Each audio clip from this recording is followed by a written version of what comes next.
They told her to dance or die. Elena Voss had cleaned blood from marble floors, sewn bullets out of expensive suits, and lived invisible in a mansion full of monsters for 7 years. She never asked questions, never made eye contact, never existed. But tonight, dragged onto a stage in front of New York's most dangerous men, with a gun aimed at her chest and cruel laughter ringing in her ears, the housemaid did something no one expected. She smiled. Not in fear, not in surrender, in defiance. Because Elena Voss had survived worse than Lucian Vale, and tonight he was about to find out why. If you want to see how a single dance changes everything, stay until the end. And don't forget to hit that like button and drop a comment telling me what city you're watching from. I love seeing how far these stories travel. What? The gunshot echoed through the Vale Mansion's grand ballroom 3 seconds before midnight, and Elena Voss didn't even flinch. She was used to gunfire, used to screams, used to the particular silence that followed violence in a house where death wore expensive cologne and spoke in whispers. What she wasn't used to was being seen.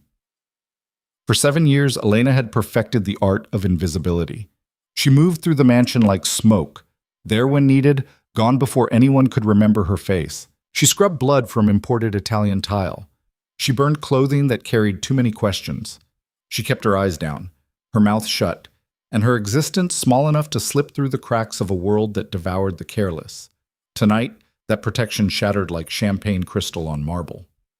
"Everyone, your attention, please." The voice cut through the ballroom's opulent chaos with practiced authority.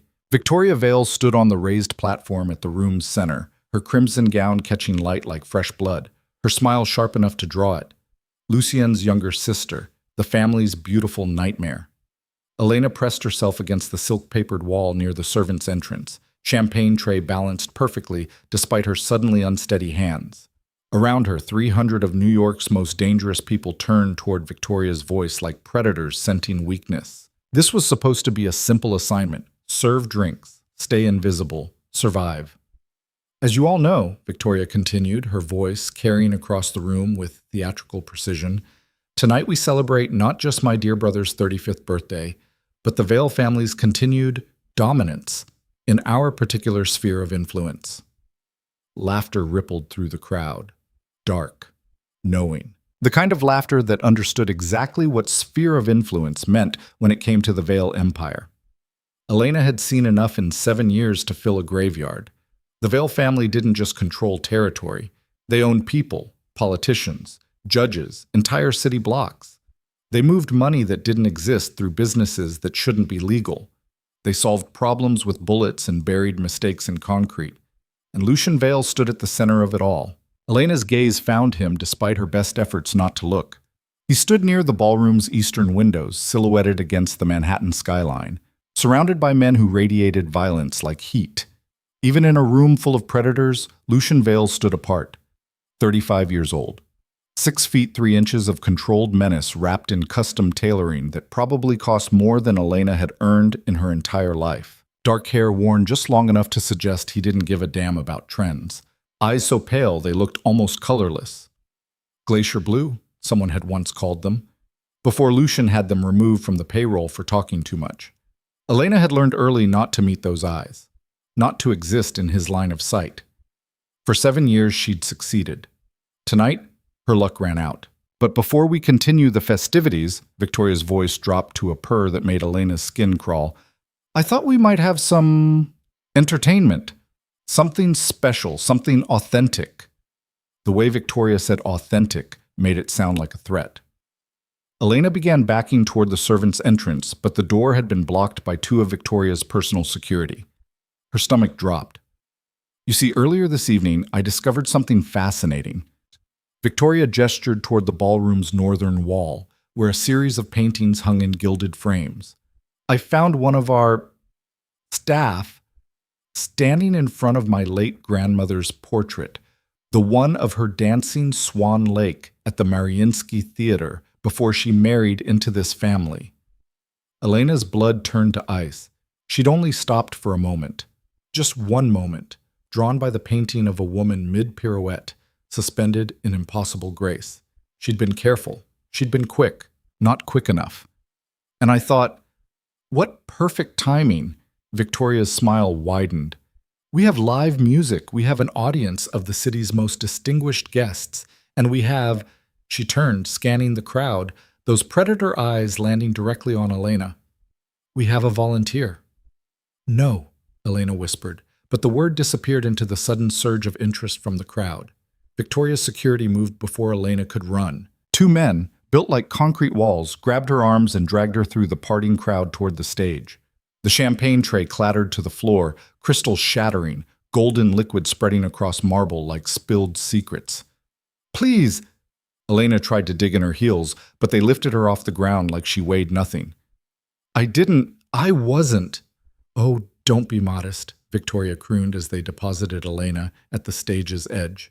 I'm sure you have many hidden talents. After all, you've been watching us for 7 years, learning our routines, observing our lives. Her voice hardened. Perhaps it's time we observed yours. The crowd pressed closer, drawn by the scent of humiliation. Elena recognized faces from newspapers, from federal investigations, from her nightmares.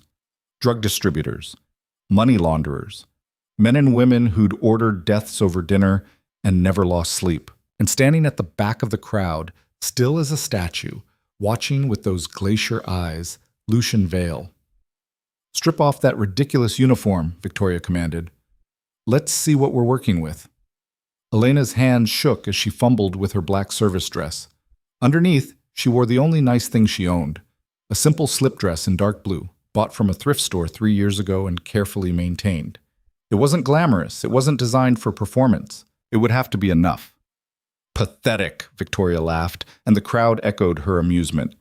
This is what passes for entertainment in your world? A maid in a second-hand dress? Elena's face burned, but she kept her eyes down. Survival rule number 1, don't react. Don't give them more ammunition. Still, Victoria mused, circling Elena like a shark, you seemed so entranced by that painting. Tell me, can you actually dance? Or were you just pretending to appreciate art you couldn't possibly understand? The question was a trap. Every instinct Elena had developed screamed at her to lie, to claim ignorance, to make herself smaller. But something in the way Victoria's lips curved, the absolute certainty of Elena's humiliation, sparked something dark and reckless in her chest. I can dance, Elena said quietly. The ballroom went silent. Victoria's eyebrows rose. What was that? Elena lifted her chin, meeting Victoria's eyes for the first time.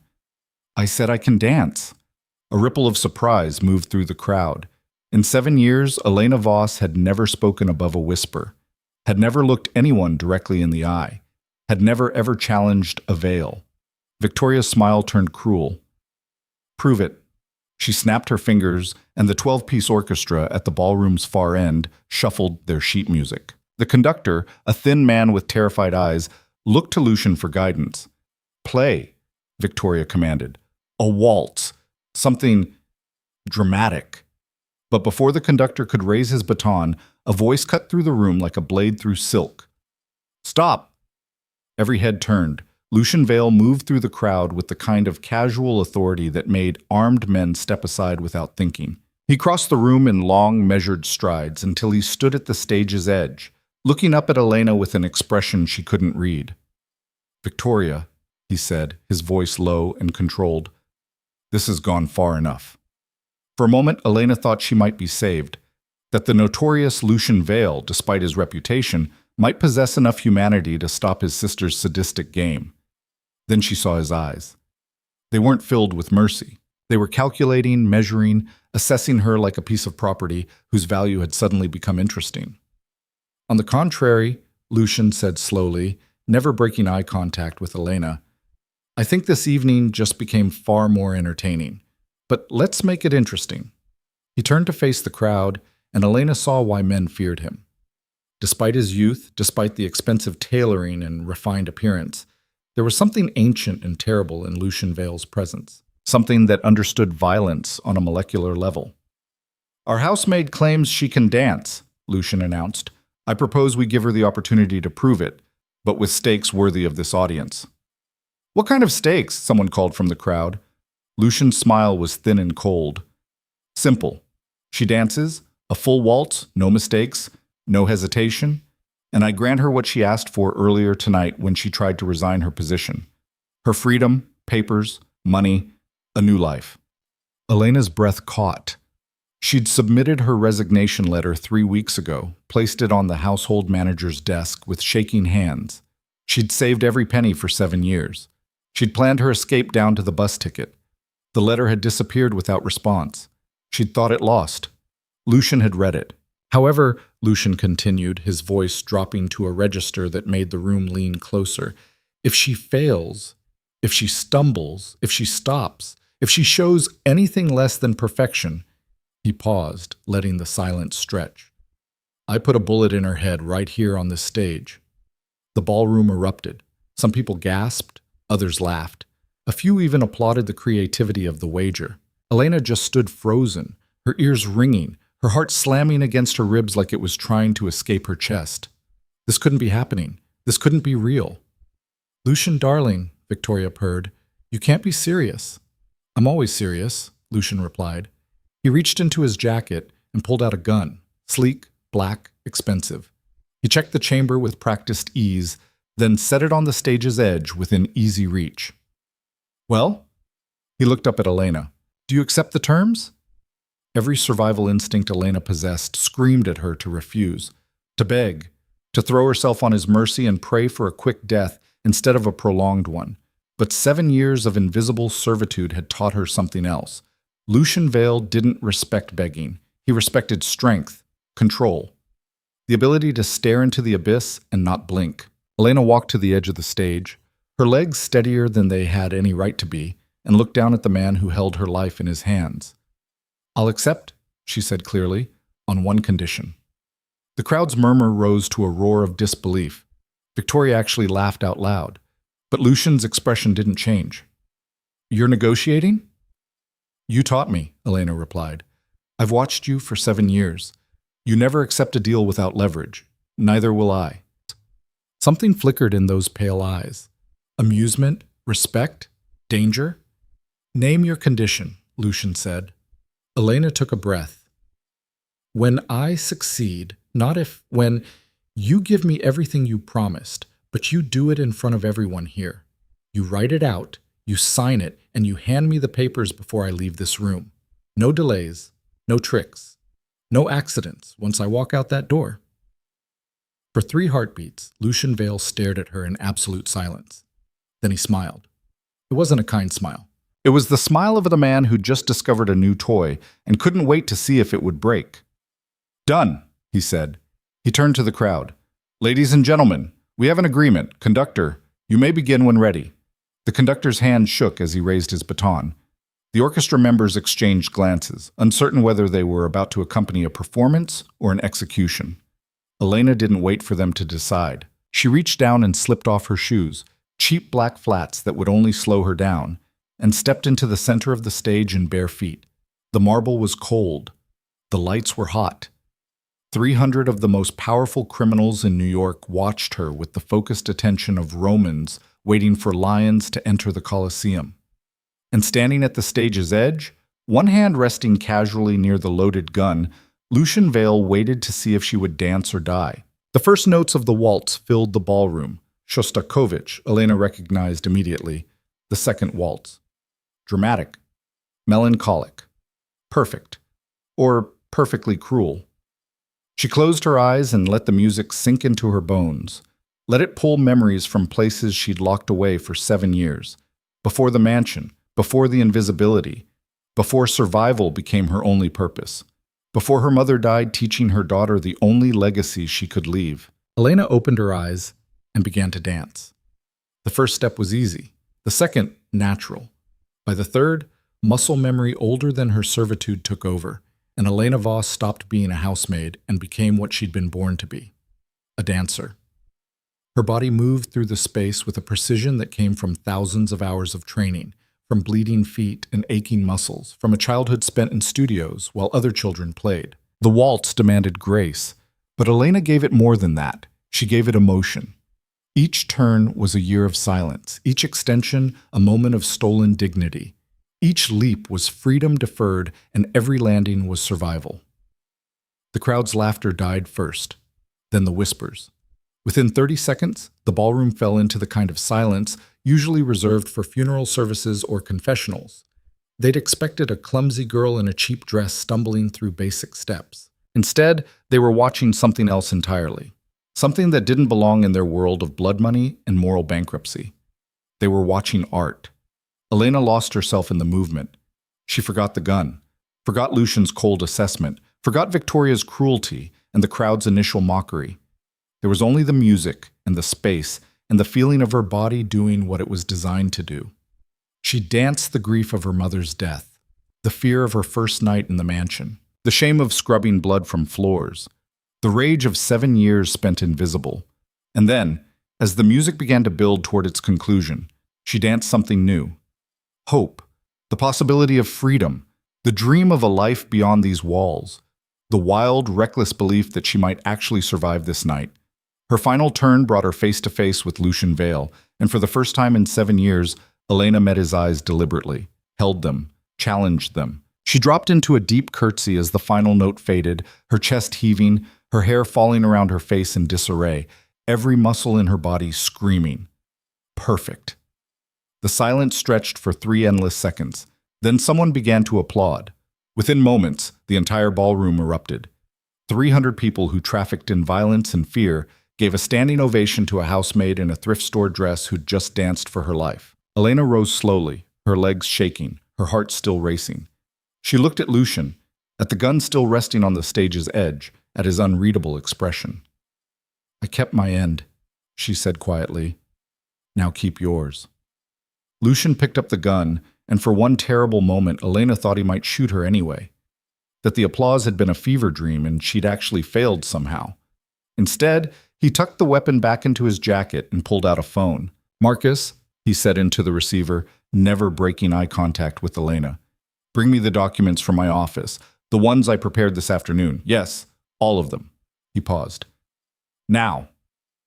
5 minutes later, a nervous man in an expensive suit appeared with a leather portfolio. Lucian took it, opened it on the stage's edge, and began pulling out papers.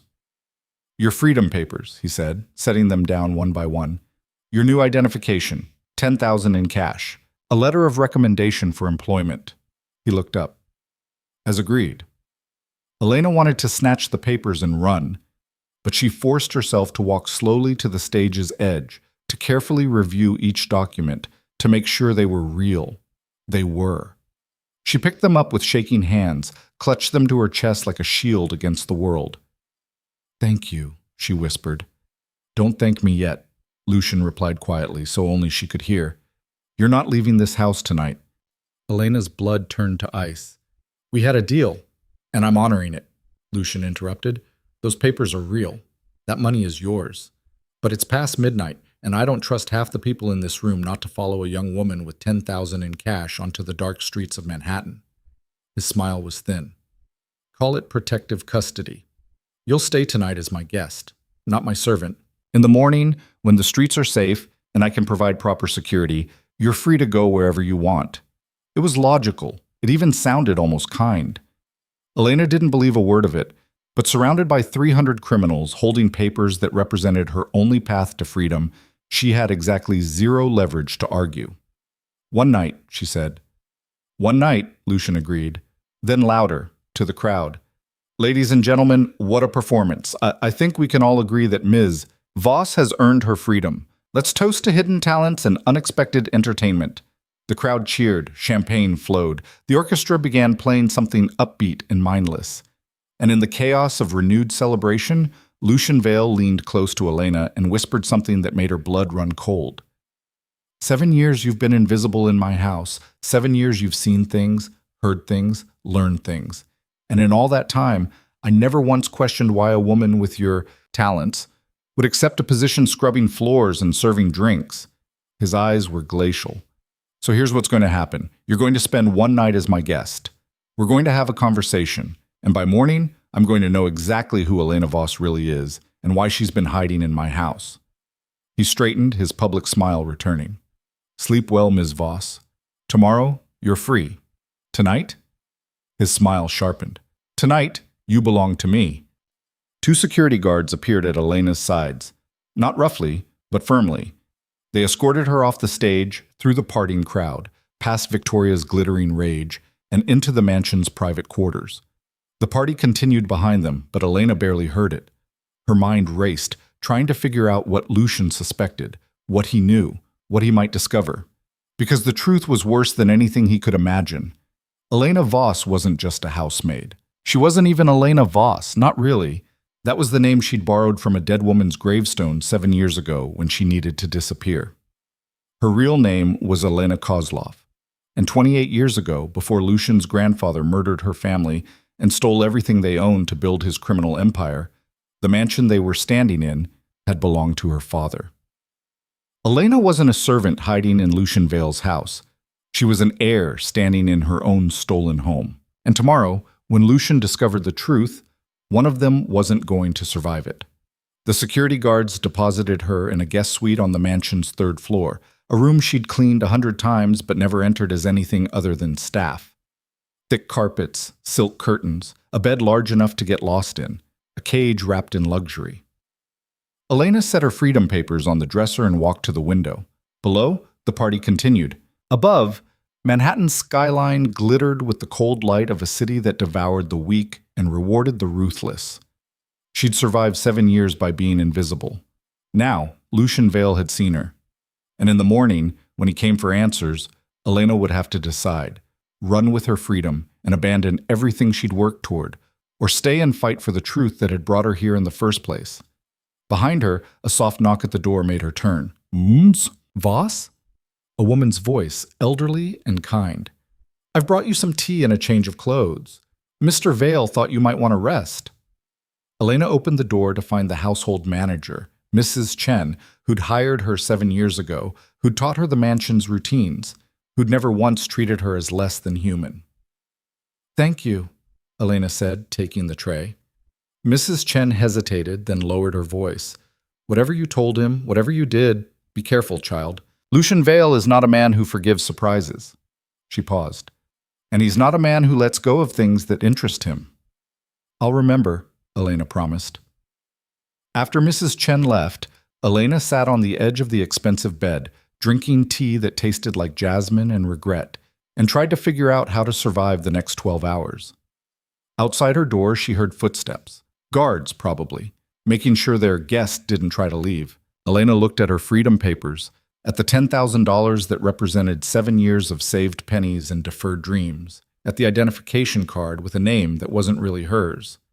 She'd come to this mansion with a plan: get inside, find evidence of what Lucian's grandfather had done, and expose the truth that would destroy the Vale Empire from within.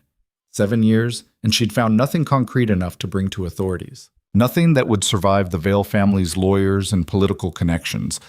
But she'd found something else. She'd found that Lucian Vale, despite his reputation, despite his violence, despite everything he represented, he valued honesty. Strength.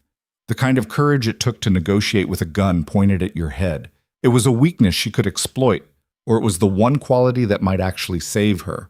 Elena finished her tea, changed into the provided nightgown, and lay down on sheets that cost more than she'd earned in a month of service. Tomorrow, Lucian would come for answers. And Elena Kozlov, the invisible housemaid who'd spent 7 years preparing for this moment, would have to decide if she was brave enough to tell him the truth. That his empire was built on her family's bones. That his grandfather was a murderer and a thief. That everything Lucian Vale believed about his legacy was a lie. And that the woman he'd just set free was the only person alive who could prove it. Elena didn't sleep.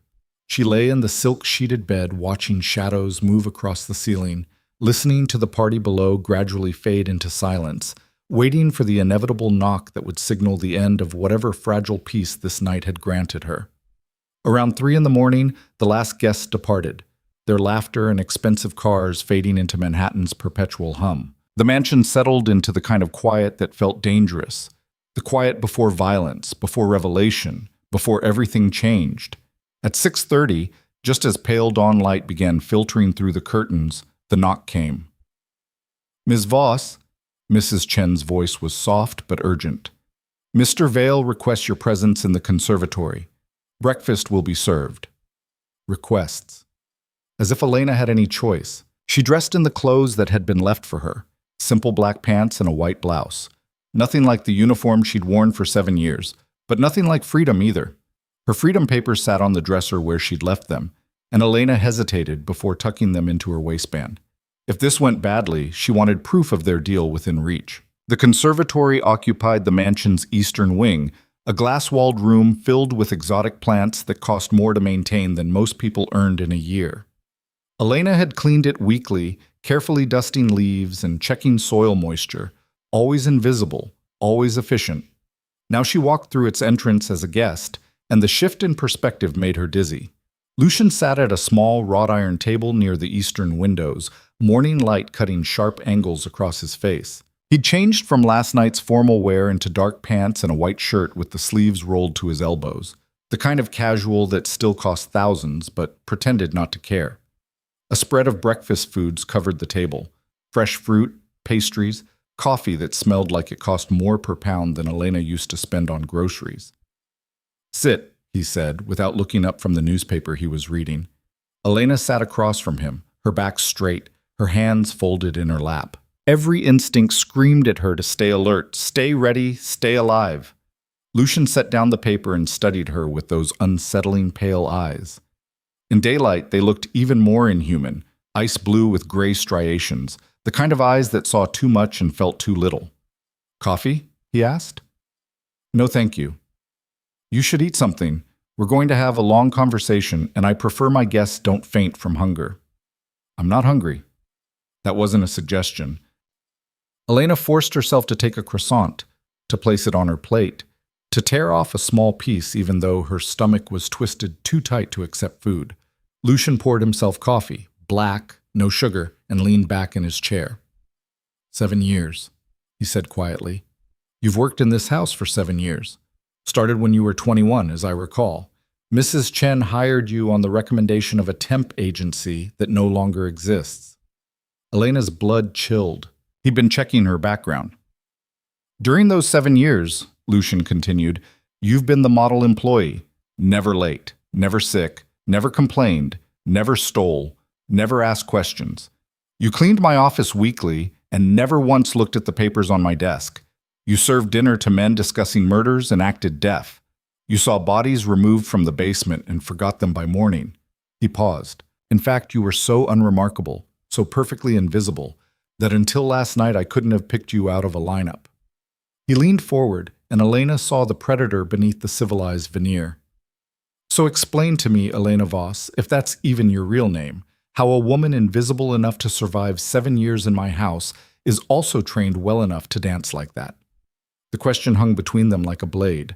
Elena had prepared for this moment. She'd practiced lies in the mirror, constructed cover stories, built layers of deception to protect the truth. But looking into Lucian's eyes, she understood something critical. He would know if she lied. Men like Lucian Vale built empires on reading people, on detecting weakness, on smelling fear and deception. So she gave him something dangerous instead: partial truth. "My mother was a dancer," Elena said quietly. "She trained at the Mariinsky Theater in St. Petersburg. She was supposed to have a brilliant career." She paused, letting real grief color her words. "She got pregnant instead. With me." Lucian's expression didn't change, but she saw his attention sharpen. "She came to New York when I was 2 years old. My father was already dead. Heart attack," she said, though I never quite believed her. "She worked whatever jobs she could find during the day and taught me to dance at night. Every night, from the time I could walk until the day she died, she taught me everything she knew." "Why?"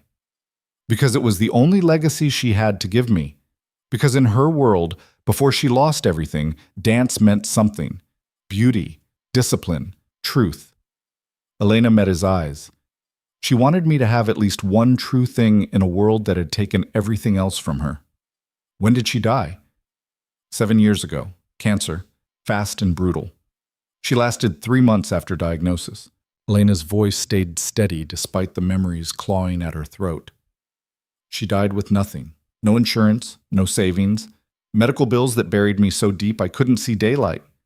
So you took a job cleaning my house." "I took a job that paid cash, asked few questions, and let me disappear." Elena paused.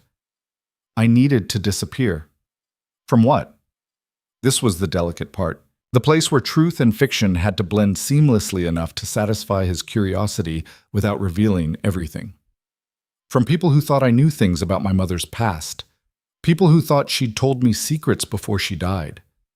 Elena forced her hands to stay still on the table. She didn't. Whatever my mother was running from, whatever she left behind in Russia, she never told me. But the people looking didn't believe that. What kind of people? The kind who don't ask politely. Lucien's eyes narrowed. Russians. Yes. He sat back, processing.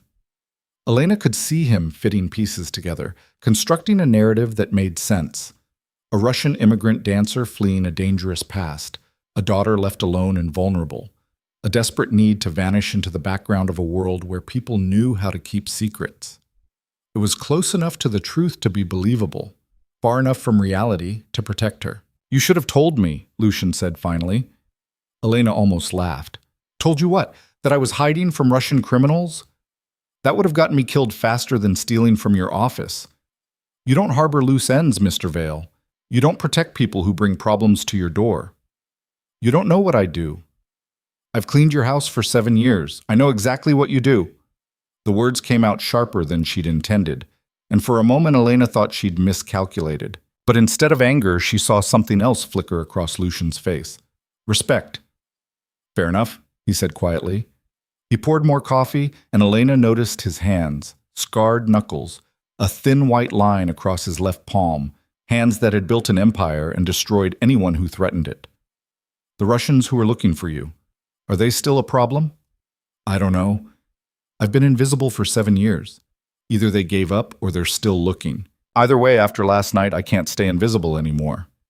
No, Lucien agreed. You can't. The weight of that reality settled over Elena like a shroud. 300 people had watched her dance. 300 criminals with connections to every dark corner of the city. If anyone recognized her, if anyone connected Elena Voss to Elena Kozlov, if anyone realized what she was really doing in this house. You're afraid, Lucien observed. I'm practical. Last night you gave me freedom papers and $10,000. Today, I'm having breakfast with you instead of getting on a bus. That suggests freedom isn't quite as simple as you made it sound. It's not. Lucien set down his coffee cup with deliberate care. Here's your situation, Elena. As of this morning, you're no longer invisible. Victoria knows your face.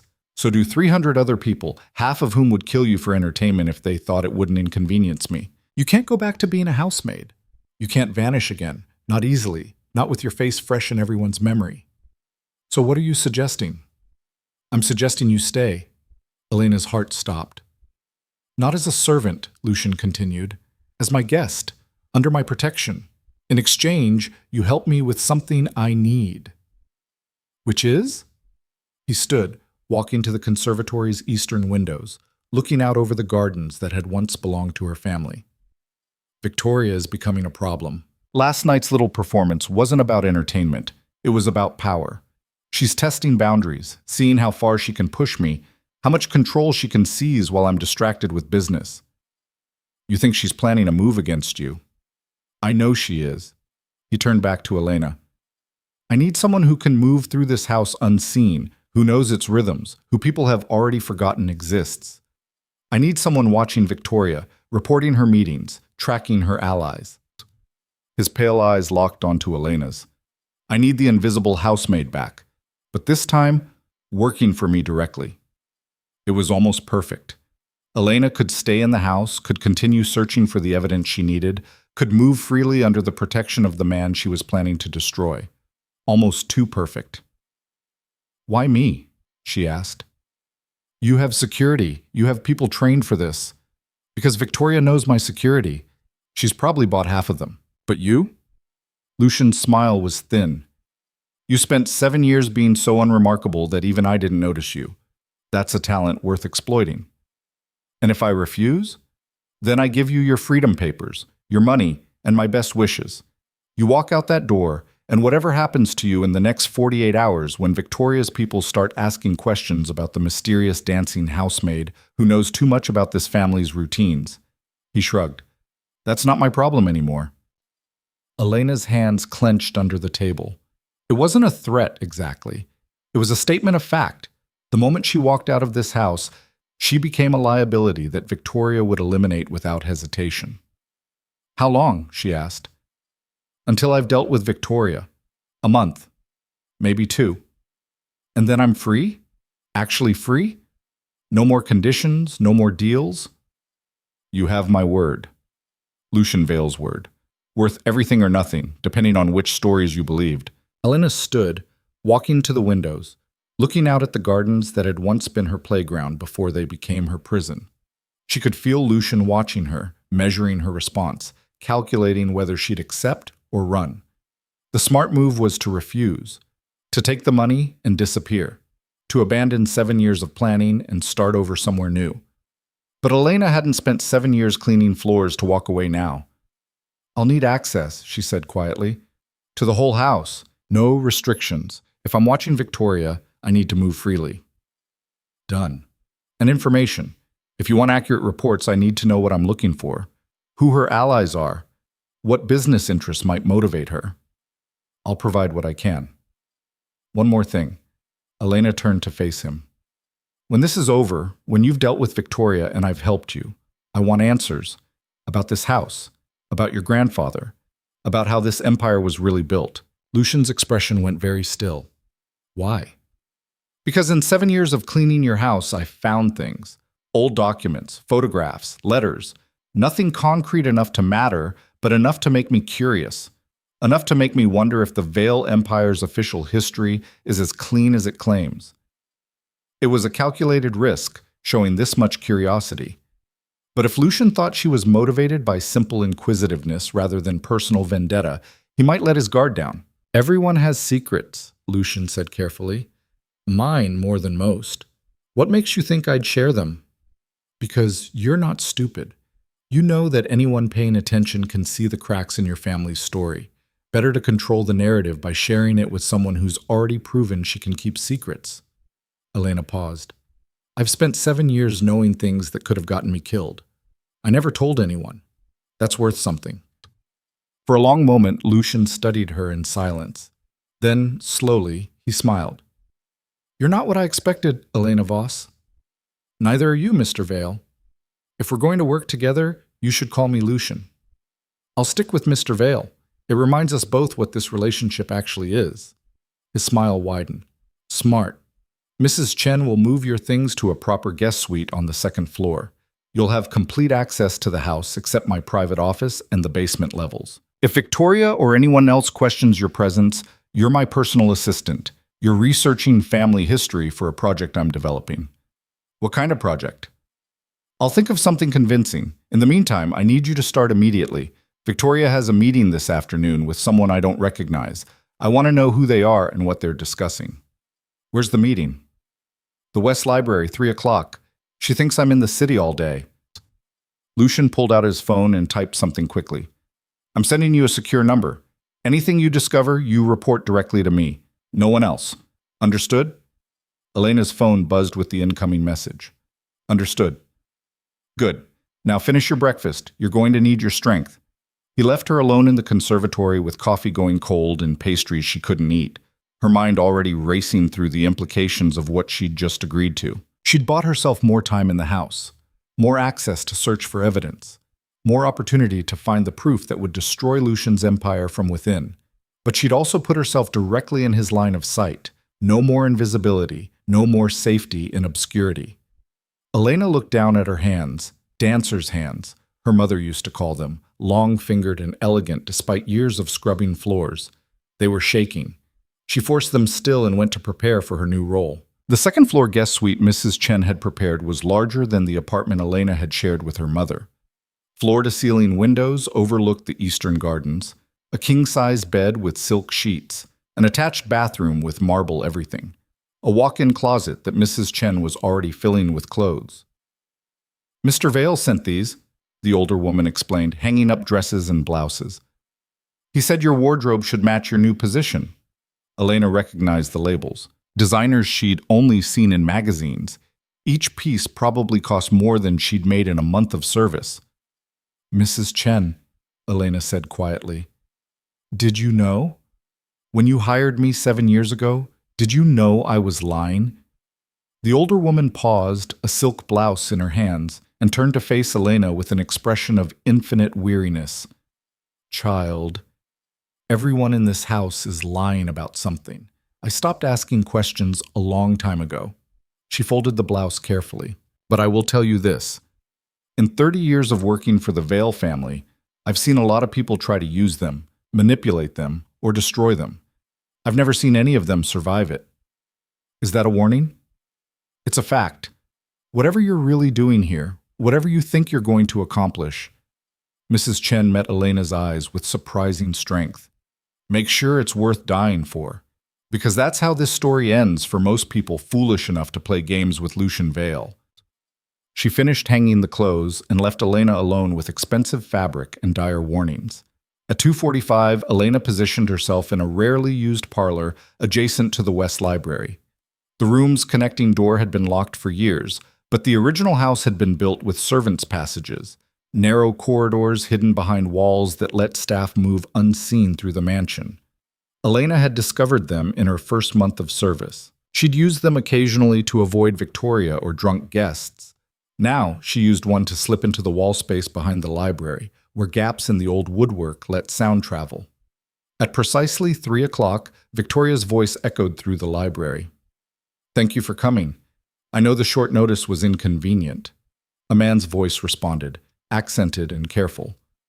"For the right price, Miss Vale. I'm always available."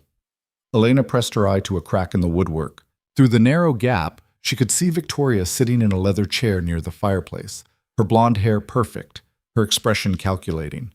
Across from her sat a man Elena didn't recognize, mid-50s, expensive suit, the kind of nondescript face that disappeared in crowds. Professional. Dangerous. "I need information," Victoria said. "About a woman named Elena Voss. Everything you can find, where she came from, who she really is, why my brother is suddenly so interested in keeping her close." Elena's heart stopped. "I assume this is more than simple jealousy?" the man asked. "My brother doesn't do anything without reason. He doesn't keep people around unless they're useful. A housemaid who can dance like that, who negotiates with a gun to her head, who survived 7 years in this house without anyone noticing." Victoria's voice hardened. "She's not what she appears to be. I want to know what she's hiding." "That will take time. If she's using a false identity, then find the real one. I don't care what it costs or how long it takes. I want everything about Elena Voss and whoever she was before she became Elena Voss." Victoria stood, walking to the window. "And I want to know if my brother is aware of whatever secrets she's keeping." "You think she's manipulating him?" "I think she's survived 7 years by being invisible, and now she's suddenly center stage. People don't change that dramatically without reason. Either she's planning something or someone's using her to get to Lucian." Victoria turned back to the investigator. "Either way, I want to know before she becomes a bigger problem. I'll begin immediately. My usual fee, double it. I want results fast." The investigator smiled. "In that case, Miss Vale, consider it done." They discussed logistics, payment methods, and timelines while Elena's mind raced. Victoria had hired a professional investigator, someone who specialized in uncovering false identities, someone who would eventually trace Elena Voss back to a gravestone and then start looking for the real person using that name, someone who would eventually discover Elena Kozlov. Elena slipped back through the servants' passage, her heart pounding, her breath coming too fast. She made it to her new suite and locked the door before pulling out her phone with shaking hands. She typed a message to Lucian's secure number. "Victoria hired an investigator. Looking into my background. Meeting just concluded West Library." The response came within seconds. "Name?" Elena closed her eyes, pulling up the memory of the man's face. Mid-50s, gray hair, accent possibly Eastern European. She called him by first name, Dmitri. 3 dots appeared, indicating Lucian was typing. Then, "I know him. Don't worry. I'll handle it. Don't worry." As if Elena could stop the spiral of panic threatening to consume her. She'd known this was a risk, known that stepping into visibility would eventually lead to scrutiny, but she'd expected more time, weeks at least, enough time to find what she needed and plan her next move. Instead, Victoria had hired someone within hours of the party. Elena paced her suite, trying to think through her options. She could run now, take the freedom papers and money and disappear before the investigator discovered anything. But running meant abandoning 7 years of work, admitting defeat, letting her mother's murder go unavenged. Or she could stay and fight, could trust that Lucian would protect his investment, could use this new visibility to push harder, search faster, find the evidence before Victoria's investigator found the truth. A knock at the door interrupted her spiraling thoughts. "It's Lucian. Open the door." Elena hesitated, then unlocked it. Lucian stood in the hallway looking like controlled fury, his expression calm, his eyes ice, his entire body radiating the kind of danger that made smart people run. "We need to talk," he said, walking past her into the suite without invitation. "About Dmitry Volkov and why Victoria hiring him is worse than you realize." He closed the door and turned to face her. "Volkov specializes in finding people who don't want to be found. He's worked for intelligence agencies, criminal organizations, and anyone else willing to pay his fees.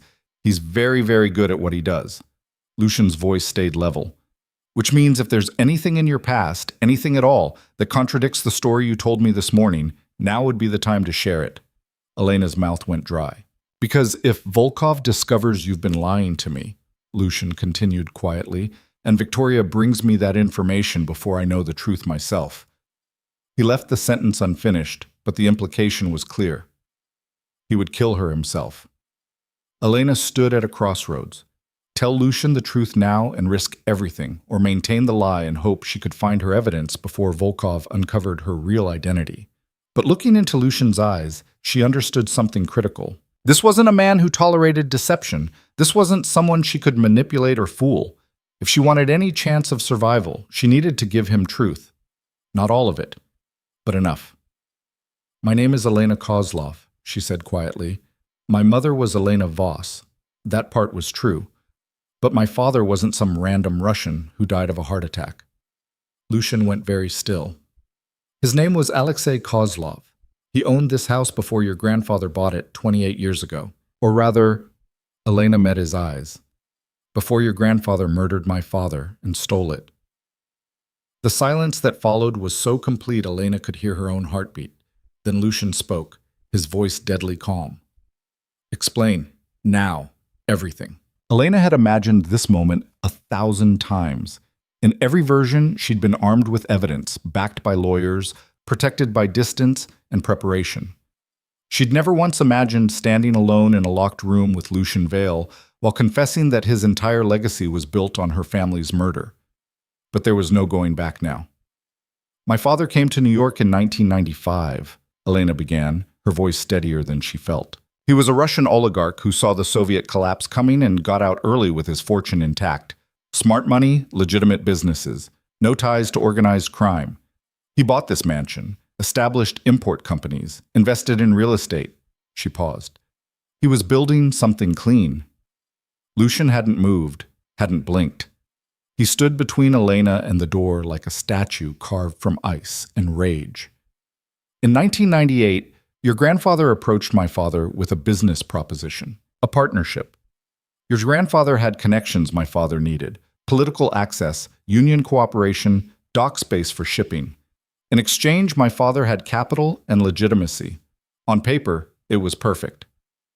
"On paper," Lucian repeated quietly. "My father didn't know your grandfather was already building a criminal empire. Didn't know the partnerships were fronts for money laundering, that the shipping containers held more than imported goods, that every legitimate business was covering 3 illegal ones." Elena's hands clenched. By the time he discovered the truth, he was already implicated. Your grandfather had made sure of that. She walked to the window, unable to look at Lucian while she continued. "My father tried to extricate himself, tried to dissolve the partnership, buy out your grandfather's interest, sever all ties. Your grandfather refused, said they were bound together now, that my father's name was on documents that would send him to prison if exposed. He demanded this house as collateral for my father's silence. And your father refused. My father threatened to go to the authorities, to expose everything, even if it meant destroying himself in the process."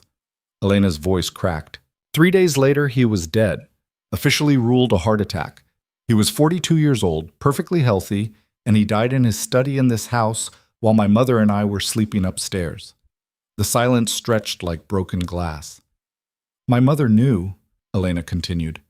She knew it wasn't natural. She tried to gather evidence, tried to find proof, but your grandfather's people were thorough. Within a month, she was forced to sign papers transferring the house and all my father's assets to your grandfather. She was told if she fought it, if she spoke to anyone, if she ever came back to New York, Elena's throat closed. They showed her pictures of me, 6 years old, playing in the garden. The message was clear. So she ran. She took me to a small town in Pennsylvania, changed our names, and spent the rest of her life making sure I never asked questions about my father. She worked 3 jobs to keep us fed. She danced in her spare time because it was the only thing she had left that they couldn't take from her. Elena turned to face Lucian. And she taught me everything she knew because she wanted me to have one piece of the life I should have had. Lucien's expression was unreadable. When did you learn the truth? The week before she died. The cancer had spread to her brain, and she knew she didn't have long. She told me everything. About my father, about this house, about your grandfather, and what he'd done. Elena's voice hardened. She made me promise not to seek revenge. Made me swear I'd let it go, live my life, forget the Kozlov name ever existed. But you didn't. I tried. For 3 months after she died, I tried to move on. I paid her medical bills, sold everything we owned, tried to start over. Elena met his eyes. But everywhere I looked, I saw your family's name. Vale Industries, Vale Foundation, Vale fucking everything. Your grandfather had died by then, but the empire he built on my father's murder was thriving, and everyone talked about what a great man he was. What a legacy he'd left. Her voice shook with barely controlled fury. So I created Elena Voss. I used my mother's maiden name, forged references from the temp agency, and I applied to work in the house that should have been mine. I told myself I just wanted to see it, to walk through the rooms where my father died, to understand what they'd built on his grave. She paused. But once I was inside, once I started seeing the truth of what this empire really was, I couldn't leave. Not without proof. Not without some way to make them answer for what they'd done. 7 years, Lucian said quietly. You've been searching for evidence for 7 years. Yes. Did you find any? Elena's laugh was bitter. Nothing concrete. Old photographs I couldn't authenticate. Documents that proved business relationships but not murder. Shipping manifests that suggested illegal activity but couldn't be traced back to specific crimes. Your grandfather was meticulous. He built this empire to survive scrutiny. And me? Lucian's voice was dangerously soft. What was your plan for me? This was the moment that would determine if she lived or died. At first, you were just another Vale, another beneficiary of my father's murder. I hated you on principle. Elena forced herself to hold his gaze. But after 7 years of watching you, of seeing how you operate, how you think, I realized something. You're not your grandfather. That's not an answer. You're ruthless, yes, violent when necessary. You've done terrible things to maintain this empire. Elena's voice steadied. But you have rules, lines you don't cross. I've seen you refuse deals that would have made millions because they involve trafficking. I've watched you destroy competitors but spare their families. You're a criminal, Mr. Vale, but you're not a monster. Your point? My point is that your grandfather was a monster, and I don't think you know the full extent of what he did to build what you've inherited. Elena took a breath. I think if you knew the truth, the real truth about where this empire came from, you might actually care. Lucian stared at her for a long moment. Then he pulled out his phone and made a call. Marcus, I need you to pull files from the archive. Everything from 1995 to 1998. Specifically, anything related to property acquisitions and business partnerships with Russian nationals. He paused. I don't care if it's stored off-site. I want it here in 2 hours. He hung up and looked at Elena. You're going to show me exactly what you found. Every photograph, every document, every piece of circumstantial evidence you've been hoarding. And then we're going to find out if your story holds up or if you've been lying to me for 7 years. And if it holds up, then we have a bigger problem than Victoria hiring an investigator. Lucien's expression was carved from stone. If my grandfather murdered your father and stole his fortune, then everything I've built, everything this family claims as legacy, it's founded on lies and blood. Would that matter to you? The question hung between them like a challenge. It would matter, Lucian said quietly, Because I've spent 15 years cleaning up my grandfather's mistakes, transitioning illegal operations into legitimate businesses, removing the worst elements from our organization, building something that might actually last without constant bloodshed. His pale eyes met hers. If you're telling me that the foundation itself is rotten, that the original fortune was stolen, then everything I've built is still poisoned at the root. Elena hadn't expected that. Hadn't expected him to care about legitimacy or legacy beyond maintaining power. Why? She asked. Why does it matter where it came from if it's yours now? Lucian was silent for a long moment. When he spoke, his voice carried a weight Elena hadn't heard before. Because my father died trying to legitimize this empire. He spent his entire life attempting to transform what his father built into something defensible, something he could be proud of, and the effort killed him. Lucian's jaw tightened. I was 12 when I watched him die. Heart attack, the doctor said, stress and overwork. But I always wondered if it was something else. If my grandfather... He stopped. Elena's heart stuttered. You think your grandfather killed your father too? I think my grandfather was capable of anything to protect his empire, including murdering his own son if that son threatened to expose too much truth. Lucian's voice was flat, emotionless, but Elena heard the buried rage underneath. So yes, Ms. Kozlov, it matters to me where this fortune came from, because if you're right about your father, you might be right about mine. The shared grief between them was unexpected and unwelcome. Elena had spent 7 years hating the Vale family as a monolithic evil. She hadn't considered that Lucian might also be a victim of his grandfather's ambition. Before either could speak again, Elena's phone buzzed, a text from an unknown number. The housemaid wasn't as invisible as she thought. I know what you're looking for.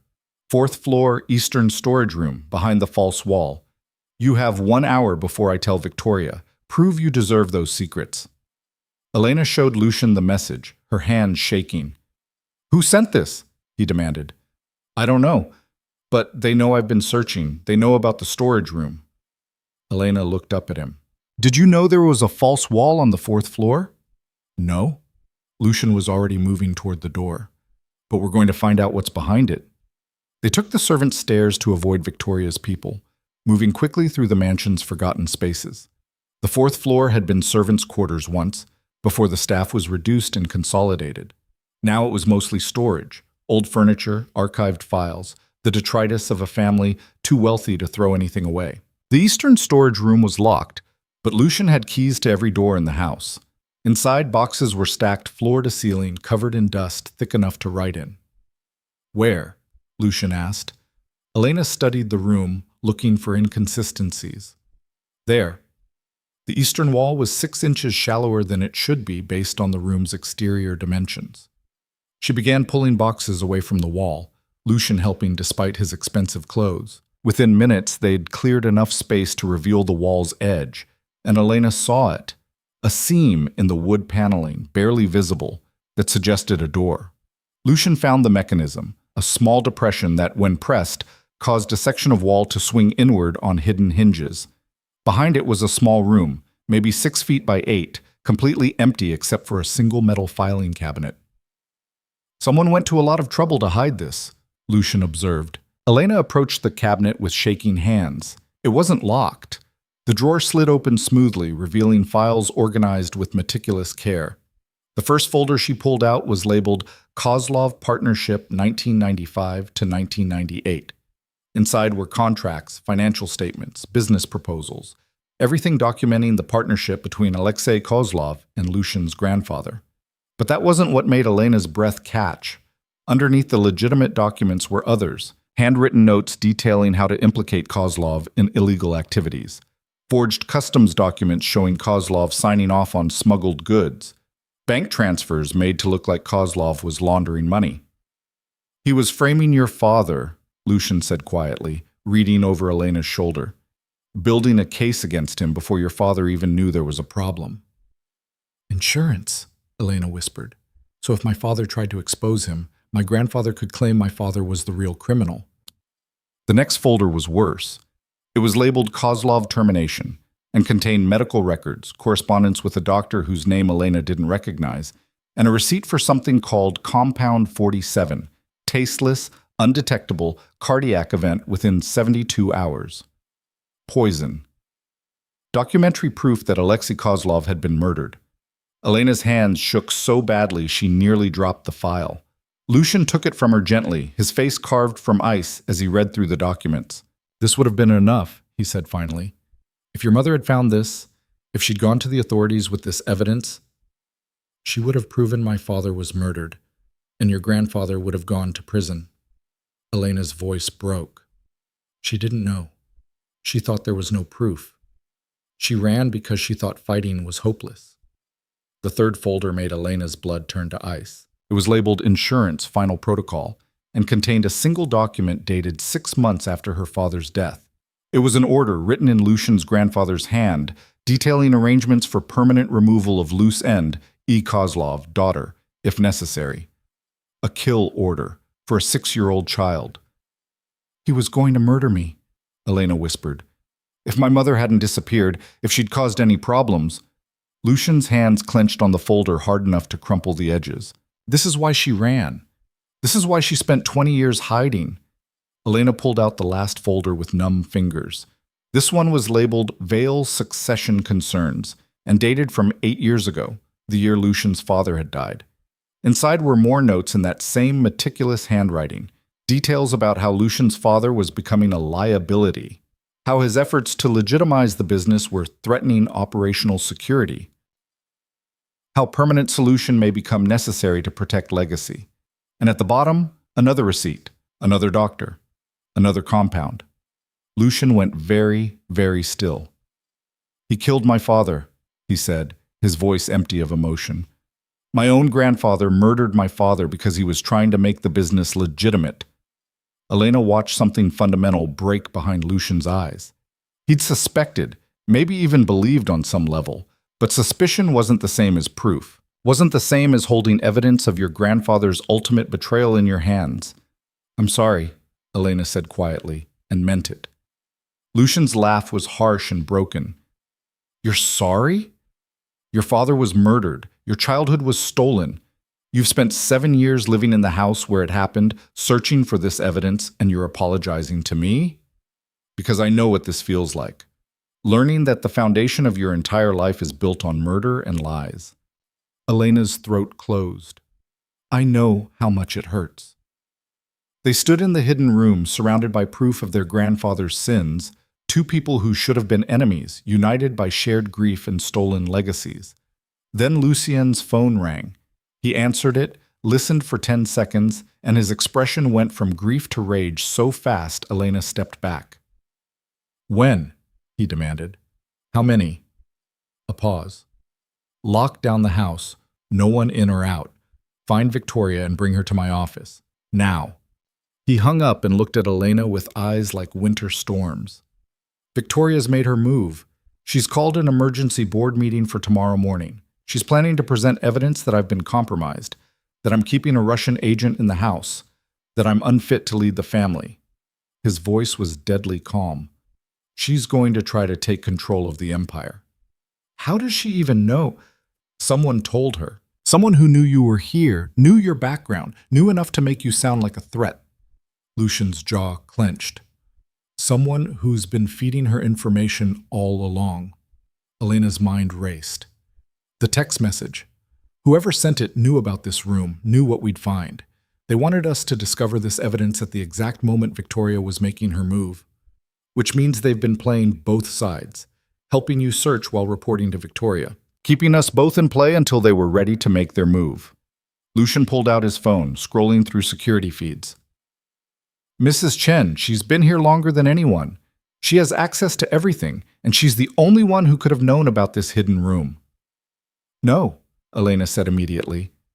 "Mrs. Chen warned me about you, told me to be careful.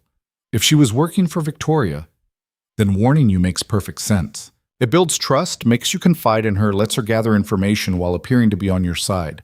Lucian's voice was cold. "It's exactly what I would do." Before Elena could respond, the door to the storage room burst open. Victoria stood in the doorway, flanked by 4 armed men, her expression triumphant. "Well, well," she purred. "Isn't this cozy? My dear brother hiding in storage rooms with the Russian spy who's been living under our roof for 7 years. The board is going to love this. Lucian moved in front of Elena instinctively. Victoria, you're making a mistake. The only mistake was letting you run this family for so long. You've gone soft, Lucian. Keeping enemies close, trying to legitimize businesses that should stay in the shadows, weakening our position with your moral crusade. Victoria's smile was razor sharp. The board agrees with me. Tomorrow morning, they're voting to remove you as head of the family and install me instead. On what grounds?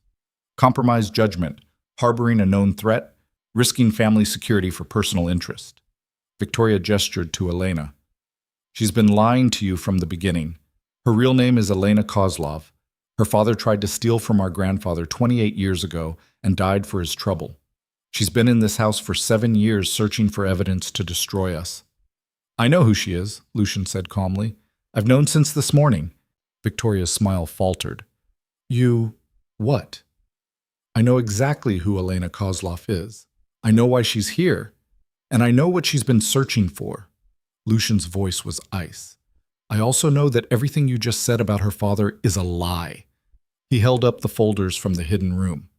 This is what Elena found. Proof that our grandfather murdered Alexei Kozlov and stole his fortune to build this empire. Proof that he framed an innocent man and poisoned him when he threatened to expose the truth. Lucian's eyes locked onto Victoria's, and proof that he murdered our father 8 years ago when he tried to legitimize the business. The color drained from Victoria's face. You're lying. Read them yourself. Lucian threw the folders at her feet. Every document is there, every receipt, every forged paper, every kill order. Our entire legacy is built on murder and theft. Victoria stared at the folders like they were venomous snakes. Her armed men shifted uncomfortably, uncertain whether they were protecting her or helping cover up crimes. This doesn't change anything, Victoria said, but her voice had lost its certainty. Even if it's true, even if grandfather did those things, the empire exists now. We can't give it back. We can't undo what's done. No, Lucian agreed. But we can choose what we do next. We can acknowledge the truth and try to make amends, or we can keep building on a foundation of lies and murder until it eventually collapses and buries us all. You want to make amends? Victoria's laugh was shrill. To who? Her. She pointed at Elena. You want to give her back a fortune that's been ours for 3 decades? Hand over the empire grandfather built just because she has some old documents? I want, Lucian said carefully, to understand the full extent of what grandfather did. I want to know how deep the corruption goes. And I want to make sure that whatever we build going forward isn't poisoned by his sins. You've lost your mind. Victoria looked at her men. Take them both. Lock them in the basement until the board meeting. If Lucian won't see reason, the board will make the decision for him. The armed men raised their weapons, but before they could move, a voice from the doorway stopped everyone cold. I wouldn't do that if I were you, Mrs. Chen stood in the doorway holding a phone, her elderly face set in grim determination. This conversation has been recorded and transmitted to a very specific list of people. Federal prosecutors, investigative journalists, and several board members who weren't informed about Victoria's little coup attempt. She looked at Victoria with disappointment. Did you really think I wouldn't notice when you started plotting against your own brother? Victoria's face twisted with rage. You're fired, old woman, and when I'm running this family, you won't be running anything, Mrs. Chen interrupted, because in approximately 5 minutes, federal agents are going to arrive with warrants based on the evidence that's been building against this family for years. Evidence I've been quietly collecting and providing to authorities while waiting for the right moment to bring it all down. The room erupted into chaos. Victoria screamed orders at her men. Lucian moved to shield Elena. The armed guards looked at each other uncertainly, caught between conflicting loyalties. And Elena, standing in the center of 7 years of lies finally unraveling, understood something crucial. Mrs. Chen wasn't working for Victoria or Lucian or Elena. She was working for justice. And she'd been using all of them to gather enough evidence to destroy the Vale Empire from within. The sound of sirens filled the air outside. Federal agents were coming. The empire that had murdered Elena's father and stolen her legacy was about to face consequences decades overdue. But as Elena looked at Lucian's face, grief and rage and betrayal warring for dominance, she realized something that changed everything. She didn't want revenge anymore. She wanted truth. And maybe, if there was any justice left in the world, she wanted the chance to build something new from the ashes of what had been destroyed. The sirens grew louder, and Elena made a decision that would determine all their futures. "Mrs. Chen," she said clearly, her voice cutting through the chaos. "Before the agents arrive, there's something you need to know." Everyone in the room turned to stare at Elena. The sirens were seconds away, but she had to say this now before federal agents flooded the mansion and swept everyone into separate interrogation rooms where the truth would be filtered through lawyers and prosecutors with their own agendas. "Not everything in those folders tells the whole story," Elena said, looking directly at Mrs. Chen. "And if you turn over that evidence without context, you're going to destroy innocent people along with the guilty ones." Mrs. Chen's expression was unreadable. "I've been collecting evidence for 12 years, child. I know exactly what I'm doing." "Do you?" Elena challenged, "because those documents prove Lucian's grandfather was a murderer and a thief. But they don't prove Lucian knew anything about it. They don't show that he spent 15 years trying to legitimize businesses his grandfather corrupted. They don't demonstrate that he's actively worked to remove the worst elements from this organization." "Elena, what are you doing?" Lucian's voice was low, confused. "Telling the truth." Elena turned to face him. "You asked me this morning what my plan was for you." The honest answer? I didn't have one. I came here planning to destroy the Vale Empire without caring who else got caught in the blast. But I've watched you for 7 years, and I've seen things the evidence won't show. She looked back at Mrs. Chen, aware that Victoria's armed guards were still pointing weapons at various people, that the sirens were getting impossibly close, that she had maybe 60 seconds before this opportunity disappeared forever. I've seen Lucian refuse shipments that involved human trafficking even though they would have made millions. I've watched him shut down protection rackets that targeted immigrant businesses. I've seen him fire men for excessive violence and pay settlements to families his grandfather's people destroyed. Elena's voice strengthened. He's not innocent, but he's also not his grandfather. And if you hand over that evidence without making that distinction clear, you're not serving justice. You're just replacing one injustice with another. She's lying, Victoria spat. She's trying to protect him because he's manipulated her.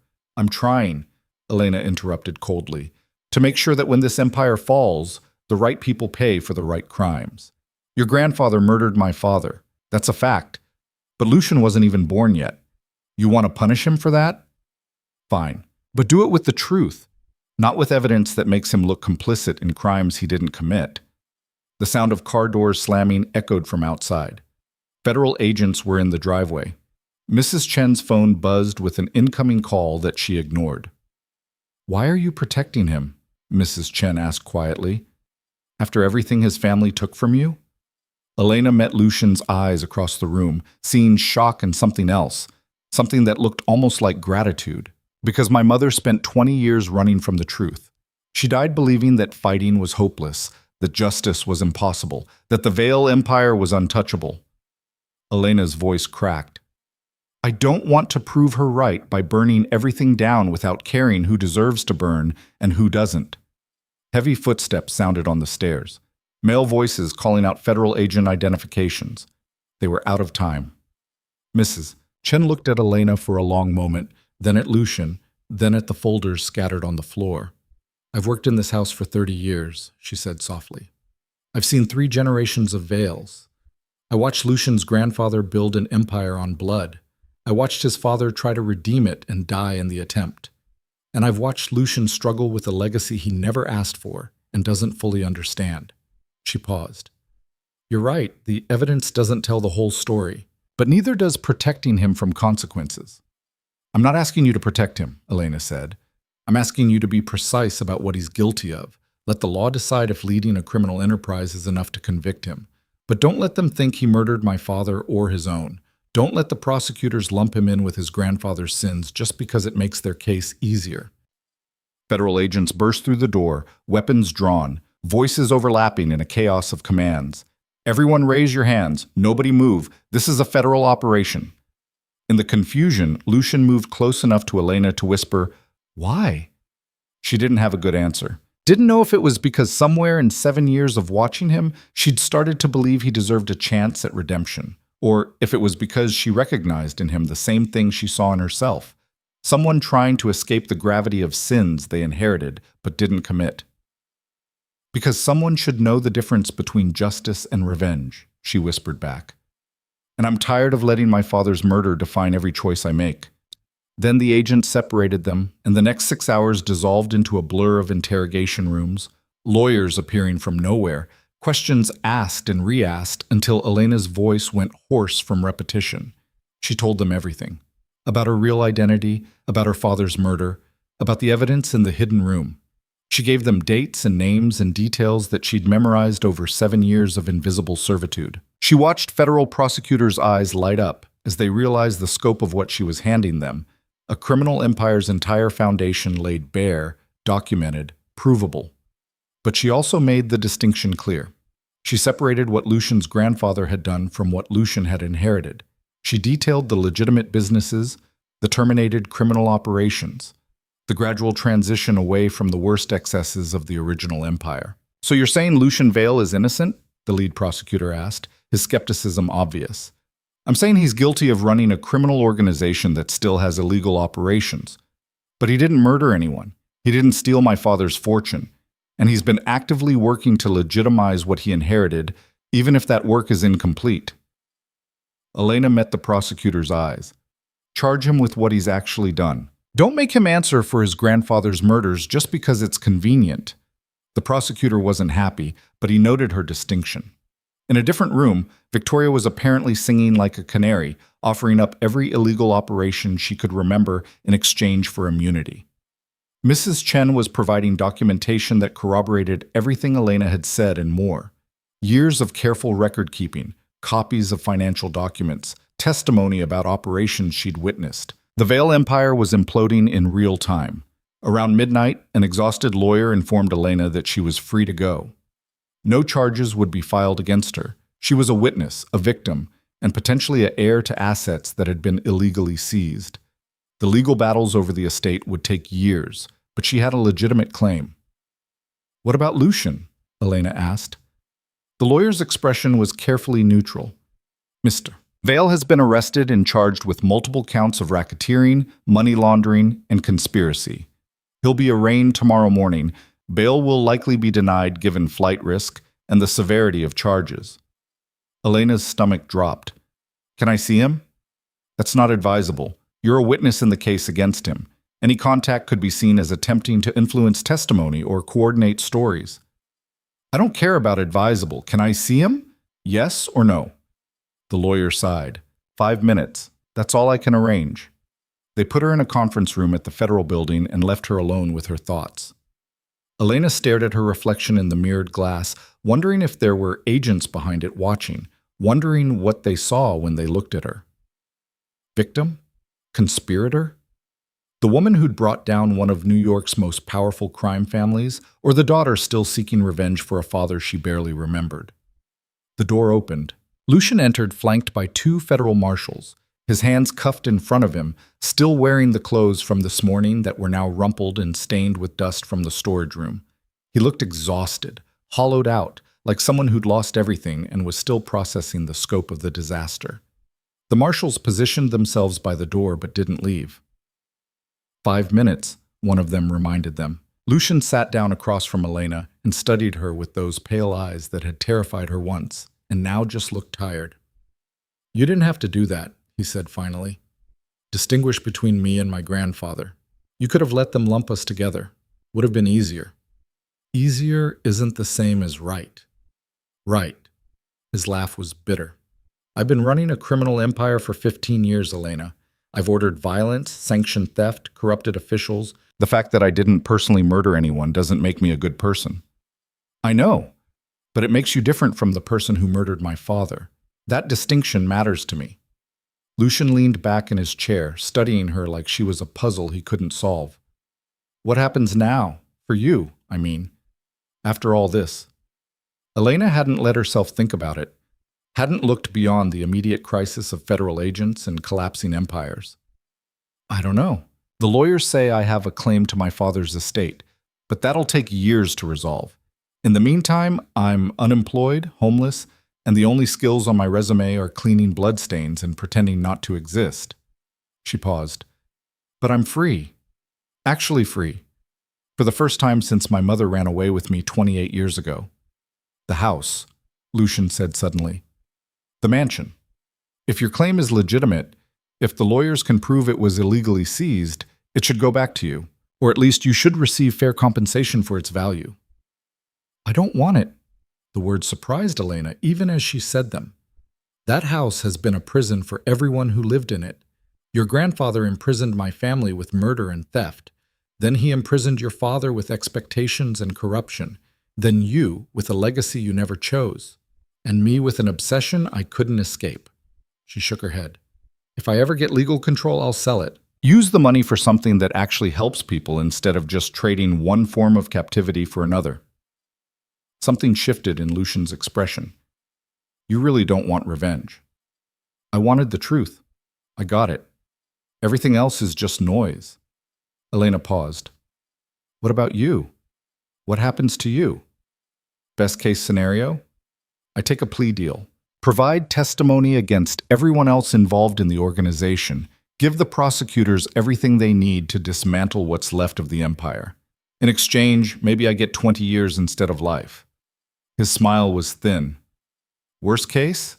Life in federal prison, watching my family's legacy become a cautionary tale in law school textbooks. Victoria? Already negotiating immunity in exchange for testimony. She'll walk away from this untouched, which tells you everything you need to know about how justice actually works. Bitterness colored his voice. She spent years undermining me, building her own power base, planning a coup. And she'll face no consequences because she's willing to say the right things to the right prosecutors. One of the marshals cleared his throat. 3 minutes left. There's something else, Lucian said, his voice dropping lower. Something I need to tell you before you disappear and I spend the rest of my life in prison. Elena waited. Last night, when you danced, I saw something I didn't expect. Not the technical skill, though that was extraordinary. I saw someone who'd survived hell and turned suffering into something beautiful. He paused. I've spent 15 years trying to transform my grandfather's empire into something defensible, trying to take poison and transmute it into something that wouldn't destroy everyone it touched. I failed.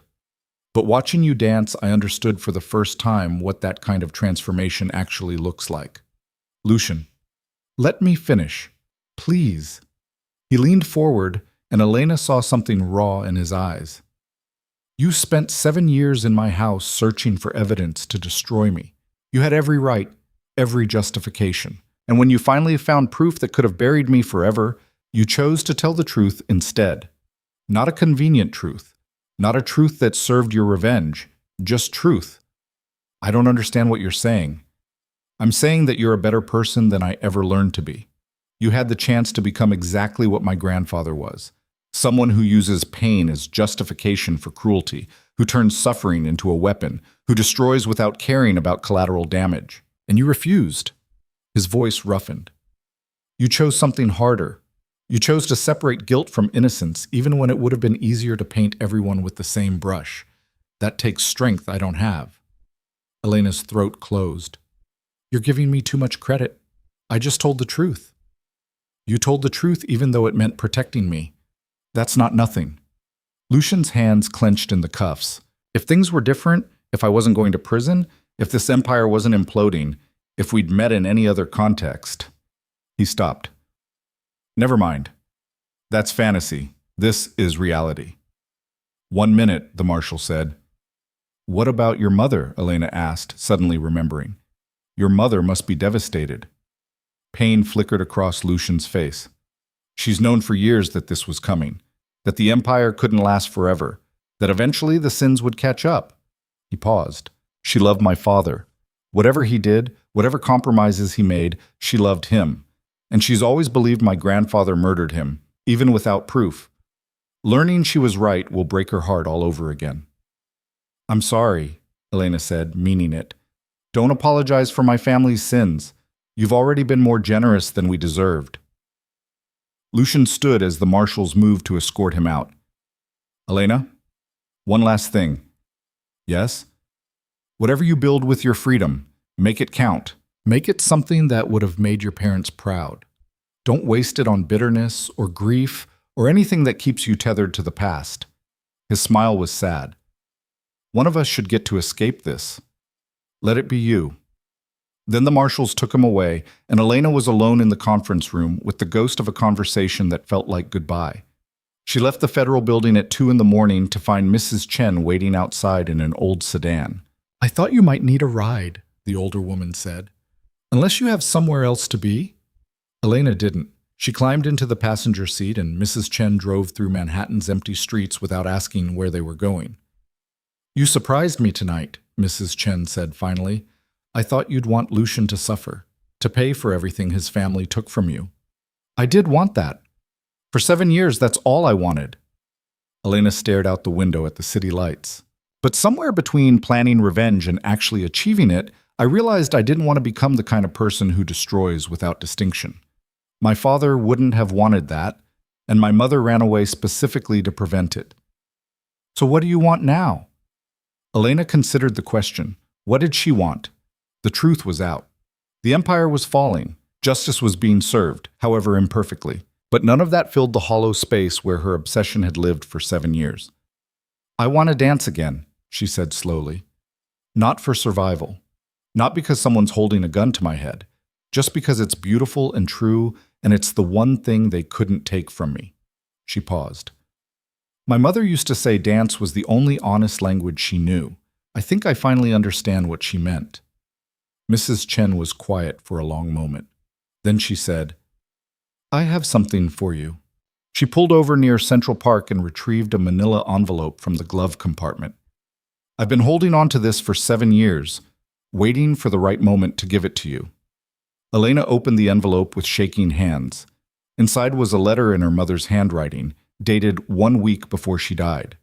The letter was short, painfully short for a lifetime of secrets finally confessed. "My darling Elena, if you're reading this, I'm gone, and you've learned the truth. I spent your whole life hiding. I'm sorry. Sorry for running instead of fighting. Sorry for teaching you to be invisible when you should have been seen. Sorry for leaving you alone with this burden. But I need you to understand something. I don't regret running. I don't regret choosing your life over revenge. Given the choice between justice and keeping you safe, I would choose you every single time. By now you've probably thought about going back, about finding evidence, exposing the truth, making them pay. Part of me hopes you won't, that you'll let it go and live the life I wanted for you. Free, happy, unburdened by the past. But I know you, my fierce girl. I know you won't let it go. You have your father's stubbornness and my rage, and those together are a dangerous combination. So if you do go back, if you do fight, remember this. Justice isn't just about punishing the guilty. It's about protecting the innocent. Don't let revenge make you blind to that distinction.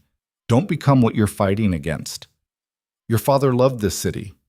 Loved the possibilities it represented, the chance to build something good and lasting. That's what they stole from him, not just his life, but his dream. If you get the chance to build something, build the dream he never got to finish. Make something good. Make something that lasts. I love you. I'm proud of you. And wherever I am when you read this, I'm cheering for you. Always, Mom. Elena read the letter 3 times, tears streaming down her face. Her mother's words reshaping the anger she'd carried for so long. "She knew," Elena whispered. "She knew I'd go back. She knew I wouldn't let it go." "She knew you," Mrs. Chen said gently, "and she loved you enough to give you permission to fight while reminding you not to lose yourself in the fighting. But how did you get this?" "Your mother sent it to me 3 days before she died, along with a substantial sum of money and instructions to give you both when the time was right." Mrs. Chen's expression was soft. She researched the Vale family after she ran. Found out I'd worked there for years. Somehow convinced herself I could be trusted to help her daughter if you ever came back. She paused. She was right. The moment you walked through those doors 7 years ago using her maiden name, I knew exactly who you were, and I've been watching over you ever since. You knew the whole time? I knew. I verified your identity within a week. I've been protecting you, guiding you, and yes, documenting everything I could about the Vale Empire so that when the moment came, You'd have more than just your word against theirs. Mrs. Chen reached over and squeezed Elena's hand. Your mother asked me to keep you safe. I did my best. Elena couldn't speak past the lump in her throat.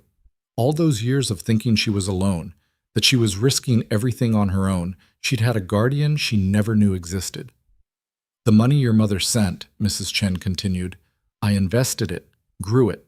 It's yours now. Not a fortune, but enough to start over, enough to build something. She pulled out another envelope. Bank details, account numbers. It's all legal, all documented. Your mother made sure of that. Elena stared at the envelope, her mother's final gift, and felt something break open in her chest. Not grief this time. Something else. Something that felt almost like hope. What do I do now? She asked. Whatever you want. You're free, Elena Kozlov. Actually, truly free. No more hiding, no more revenge. No more living in the shadow of your father's murder. Mrs. Chen's smile was warm. The question is, who do you want to be now that you're not defined by what was taken from you? Elena didn't have an answer. Not yet. But for the first time in 7 years, she had the space to figure it out. 3 weeks later, Elena stood in a dance studio in Brooklyn, watching a dozen children learn basic positions from an instructor who clearly cared more about discipline than joy. The studio was run down, funded by grants and donations, serving kids from neighborhoods where the arts were a luxury most families couldn't afford. It was perfect. Elena waited until the class ended, then approached the director, a tired woman in her 50s who looked like she'd been fighting budget cuts and bureaucracy for decades. I'd like to make a donation, Elena said, and I'd like to teach, if you'll have me. The director looked her up and down, taking in Elena's thrift store clothes and nervous energy. You have experience? My mother trained at the Mariinsky Theater. She taught me everything she knew. Elena paused. I'm not professional. I've never performed except once, under circumstances I'd rather not discuss. But I know dance. And I know what it's like to have it taken from you and to fight to get it back. Something in the director's expression softened. We can't pay much. $10 an hour, 2 classes a week to start. I don't need much. I just need to dance again, to teach something beautiful to kids who might never have another chance to learn it. The director extended her hand. When can you start? Today? Now. Whenever you need me. That afternoon, Elena taught her first class. 12 kids ranging from 8 to 14, most of them awkward and uncertain, all of them looking at her like she might be another adult who'd promise things and disappear. Elena showed them basic positions, taught them how to stand, how to move, how to find grace in bodies that were still growing into themselves. She saw flashes of her younger self in their faces, the hunger for something beautiful, the fear of not being good enough, the desperate hope that maybe this could be the thing that saved them. When class ended, a small girl with dark hair approached her shyly. Are you coming back? The girl asked. Or was this just one time? Elena knelt down to the girl's level. I'm coming back, every week, for as long as you want to learn. The girl's smile was worth more than anything the Veil fortune could have bought. Over the following weeks, Elena built a routine. Teach dance classes, study for her GED.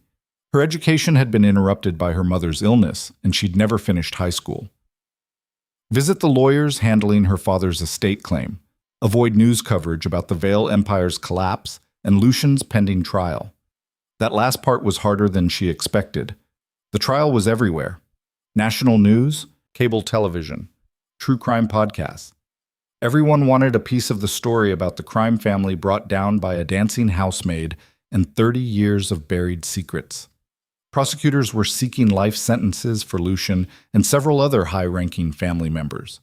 Victoria had indeed received immunity and was living under a new identity somewhere far from New York. Mrs. Chen had retired with a quiet dignity, her role in the Empire's collapse acknowledged but not sensationalized. And Elena's father was finally being remembered as a victim rather than a footnote in the Veil family's history. Justice, Elena discovered, was messy and incomplete, and never quite as satisfying as she'd imagined during 7 years of planning revenge. 6 months after that night in the storage room, Elena received a letter forwarded through her lawyers. The return address was a federal correctional facility in Pennsylvania.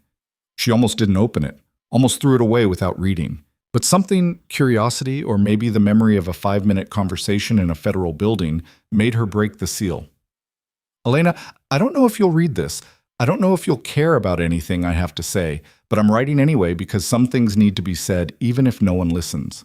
I took a plea deal. 25 years, eligible for parole in 15. I'm providing testimony against everyone still involved in the organization. By the time this goes to trial, there won't be a Veil Empire left to fight over. My mother died last month. Heart failure, the doctors said, but I think it was grief. She spent her whole life loving my father and mourning the man he could have been if my grandfather hadn't corrupted him. Learning the truth about how he died, it was too much. Before she died, she asked me to tell you something. She said she was sorry. Sorry that marrying into the Veil family destroyed your family. Sorry that she didn't know, didn't stop it, didn't do something to make it right. I don't know if an apology from a dead woman means anything to you, but she wanted you to know. As for me, I've had a lot of time to think in here about the empire I inherited, the choices I made, the people I hurt while telling myself I was better than my grandfather. You were right about me. I'm not my grandfather, but I'm not innocent either. I built my version of the empire on his foundation, and all the good intentions in the world don't change the fact that I profited from your father's murder. I don't deserve your forgiveness. I'm not asking for it. But I want you to know that if I could go back, if I could make different choices, I would. I heard you're teaching dance in Brooklyn, that you're building something good from the ashes of everything that burned down. I'm glad. Someone should get to build the dream instead of just destroying nightmares. Thank you for telling the truth about me, for making the distinction between guilt and inherited sin. It probably saved me 10 years in here, which means I might actually get out before I'm 60. More importantly, thank you for showing me what real strength looks like. Not the power to destroy, but the courage to choose justice over revenge, even when revenge would have been easier. I hope your father would have been proud of the person you've become. I hope your mother is... Lucien. Elena read the letter twice, then folded it carefully and tucked it into the box where she kept her mother's letter and the few photographs she had of her father. She didn't write back, didn't know what she would say if she did, but she didn't throw the letter away either. Some stories she was learning didn't have neat endings. Some wounds healed crooked. Some justice came incomplete. And some people existed in the gray space between victim and villain, guilty and innocent, destroyed and redeemed. Lucien Vale was serving time for his crimes. Her father's murder was finally acknowledged. The empire built on blood and theft was dismantled. It wasn't everything Elena had wanted when she first walked into that mansion 7 years ago. But it was enough. And now, finally, she could start building the life her parents never got to live. 1 year after the empire fell, Elena stood in front of the Manhattan mansion that had once belonged to her father and felt nothing. Not rage, not grief, not even the bitter satisfaction of vindication. Just a strange, hollow peace that came from finally letting go of something that had defined her for too long. The legal battles had concluded 3 months earlier. After depositions, hearings, and enough paperwork to fill a small warehouse, the court had ruled that the property seizure in 1998 had been fraudulent. The mansion, along with several other assets originally belonging to Alexei Kozlov, were legally Elena's. She'd put it on the market immediately. Now she stood on the sidewalk watching potential buyers stream through the front entrance. Wealthy families, real estate developers, someone's assistant taking photos for an overseas investor. People who saw expensive square footage in a prime location, not the blood-stained history embedded in every wall. "You're sure about this?" Mrs. Chen stood beside her, older and more frail than she'd been a year ago, but still sharp-eyed and observant. "That house is worth 40 million at least. You could keep it, turn it into something else." "I don't want to turn it into anything. I want it to stop being part of my story." Elena pulled her coat tighter against the November wind. "Someone else can make new memories there. Better ones. Your father built it as a home, a place for his family to grow and thrive. My father's been dead for 28 years. Whatever dreams he had for that house died with him." Elena's voice was gentle but firm.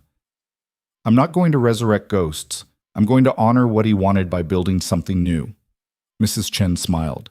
"Your mother would be proud of you." "I hope so. Elena checked her phone.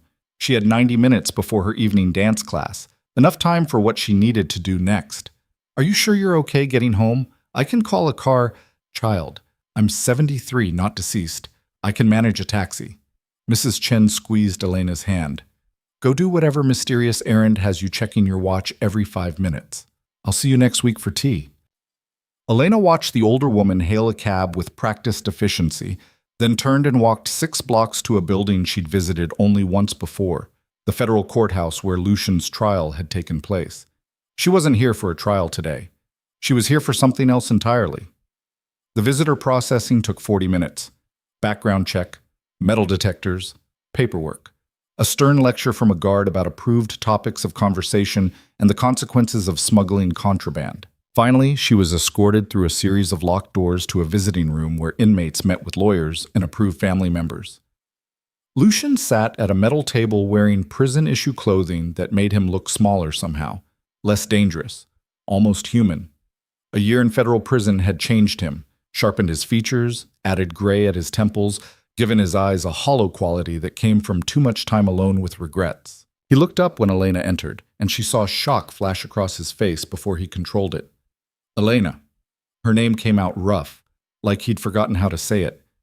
I didn't know you were coming. They didn't tell me. I didn't tell them who I was. Just said I was a witness from your case who needed to ask follow-up questions. Elena sat down across from him, separated by the metal table but no glass barrier. I wasn't sure they'd approve a visit if they knew my real identity. Why are you here? It was the question Elena had been asking herself for 3 weeks, ever since she'd decided to come. She still didn't have a complete answer.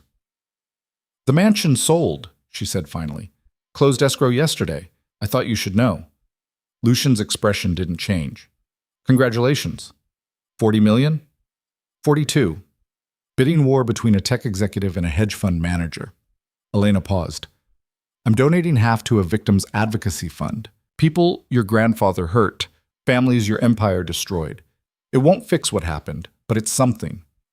And the other half? Building something. A dance academy and community center. Free classes for kids who can't afford them. Safe space for survivors who need somewhere to heal. Elena met his eyes.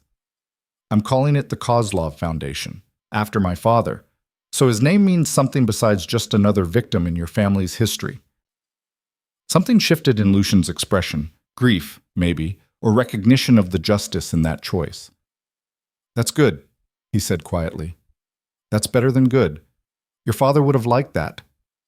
I think he would have. Elena folded her hands on the table. But that's not why I'm here. Then why? Elena took a breath. Because I've spent a year trying to move forward, trying to build something new, and I keep getting stuck on the same question. What do I owe the people who hurt me? Not vengeance. I don't want that anymore. But also not forgiveness, because some things can't be forgiven. So what's left between those extremes? Lucian studied her for a long moment. If you're asking me to tell you how to feel about what my family did to yours, I'm not. I'm asking what you think justice actually looks like when the damage is already done and can't be undone. I don't know if I'm qualified to answer that question. You're the only person who can answer it. You're the one living with the consequences of your family's choices. You're the one who has to figure out if redemption is even possible or if some sins are too deep to wash out. Elena leaned forward. So tell me, after a year in here, after losing everything, after watching your empire collapse and your family scatter, do you think you're paying for your crimes or just suffering consequences that don't actually balance the scales? The question hung between them like a blade. Lucian was quiet for so long Elena thought he might not answer. When he finally spoke, his voice carried a weight she hadn't heard before. I think justice is a story we tell ourselves to make sense of suffering. A way to convince ourselves that pain has meaning, that wrongs can be righted, that the universe has some kind of moral balance. He paused. But the truth is messier. My grandfather murdered your father and stole his fortune. I can't give you back your childhood. I can't resurrect the dead. I can't undo 28 years of your family living in fear and poverty while mine lived in luxury built on your father's bones. So what can you do? I can acknowledge the truth. I can stop defending the indefensible. I can testify against everyone who helped build and maintain that empire. Lucian's hands clenched on the table. And I can spend every day for the rest of my life knowing that no amount of good I do will ever balance what was taken from you. That's not justice. It's just truth. And maybe truth is the only thing we actually owe each other. Elena felt something tight in her chest loosen slightly. Not forgiveness. She still wasn't ready for that, might never be ready for that, but something close to understanding. I got a letter last month, she said quietly, from a woman named Sarah Chen. She said she was your mother's nurse during her final weeks. She said your mother wanted me to have something, but died before she could arrange it properly. Lucian's expression shifted to surprise. What did she want you to have? A collection of photographs and letters. Your father's personal papers that your mother had kept hidden for years. Elena pulled a folded paper from her pocket, a photocopy of a letter dated 2 months before Lucian's father died. This was in the collection. I think you should see it. She slid the paper across the table. Lucian picked it up with shaking hands and read his father's handwriting, words written nearly 2 decades ago. Elena had memorized it. She watched Lucian's face as he read his father's confession, how he'd discovered Alexei Kozlov's murder years after the fact, how he'd tried to make amends quietly by supporting refugee programs and immigrant advocacy, how he'd planned to expose everything despite knowing it would destroy the family, how he feared his own father would stop him permanently if he moved too quickly. He knew, Lucian whispered. My father knew about your father's murder. He was trying to fix it. And your grandfather killed him for it, just like he killed mine. Elena's voice was steady. Your mother included a note with the papers. She said your father would have wanted me to know that he died trying to do the right thing, that he regretted not acting sooner, that he was sorry. Lucian set the letter down carefully, his hands trembling. Why are you telling me this? Because for a year I've been trying to separate you from your family's sins, trying to figure out if you deserve blame for inheriting an empire you didn't build, or if you deserve credit for trying to change it. Elena paused, and I realized I can't make that determination for you. Only you can decide who you want to be in relation to what your grandfather did and what your father tried to fix. What do you want from me, Elena? I want you to help me. The request clearly shocked him. Help you with what? The foundation I'm building. It needs expertise I don't have. Understanding of how criminal organizations work, how to identify vulnerable populations, how to reach people who've been taught not to trust institutions. Elena met his eyes. You spent 15 years running a criminal empire. You know how these systems operate from the inside. I need that knowledge to build something that can actually help people instead of just making me feel better about donating money. You want me to consult on your foundation from federal prison? I want you to do whatever you can from where you are. Phone consultations, written recommendations, connections to people who might be willing to help if you vouch for the project. Elena leaned forward. I'm not asking you to do this because I forgive you or because I think it balances any scales. I'm asking because you have knowledge that could help people, and letting that knowledge die in here because of pride or punishment seems wasteful. Lucian stared at her like she was speaking a foreign language. The prosecutors wouldn't allow it. I'm not supposed to have any contact with criminal enterprises or community organizations that might. I already spoke to them. They're willing to grant an exception if the foundation submits to regular audits, and you have no financial interest or decision-making authority. You'd be purely advisory. Elena pulled out another paper. This is the agreement their office drafted. You'd need to review it with your lawyer, but it's legitimate. Why? Lucian's voice cracked. After everything my family took from you, why would you want my help with anything? Elena had asked herself that question 1,000 times while preparing for this visit. The answer still felt incomplete, but it was honest.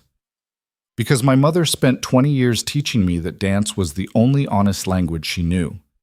And I've spent the last year learning that building something true requires using every resource available, even uncomfortable ones. She paused.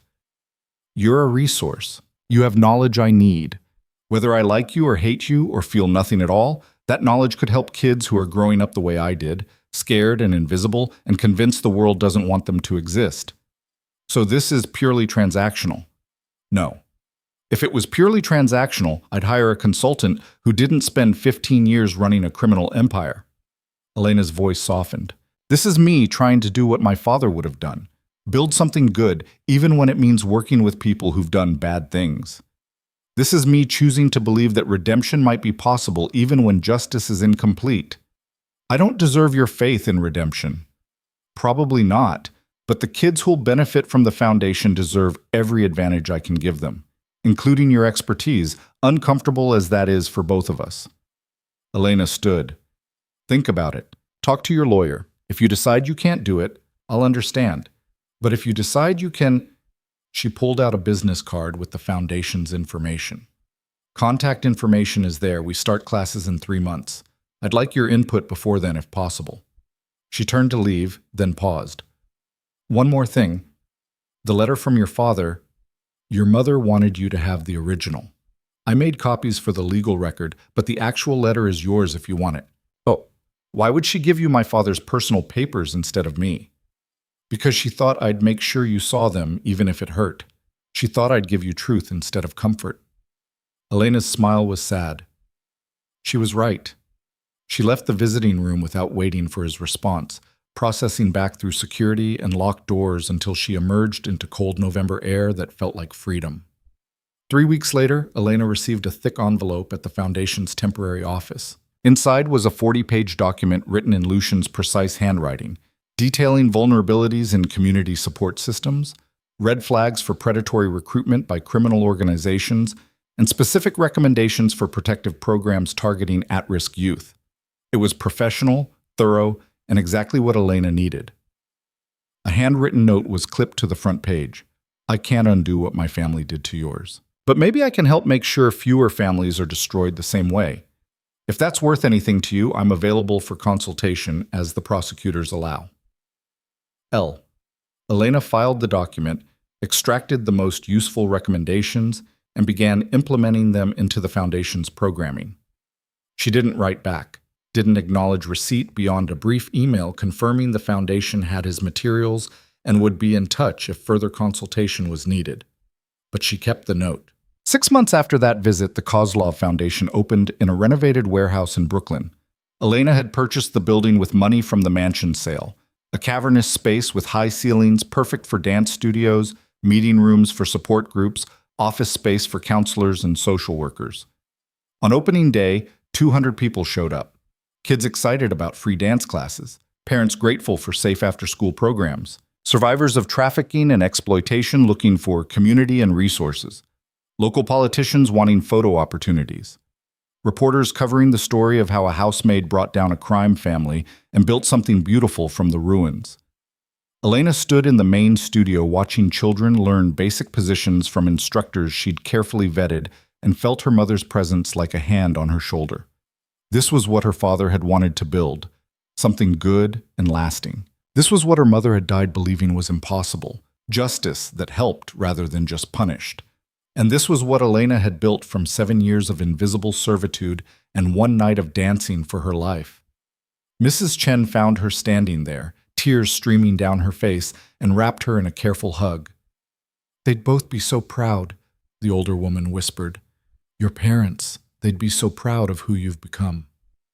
"I hope so. I really hope so." The foundation grew quickly. Within a year, they'd expanded programming to include trauma counseling, job training, legal assistance for immigrants, and partnerships with schools in underserved neighborhoods. Elena hired staff who understood the communities they served, former dancers who'd aged out of companies and needed new purpose, social workers who'd survived their own traumas, teachers who believed every child deserved beauty in their lives regardless of economic circumstances. And every month, like clockwork, she received consultation documents from Lucian, insights about territorial recruitment patterns, analysis of protection racket vulnerabilities, recommendations for security measures that wouldn't make participants feel policed. They never spoke directly, never acknowledged the strange partnership that had developed, a criminal serving time for racketeering helping to build programs that prevented others from following his path. It was too complicated to explain, too morally ambiguous to defend. But it worked.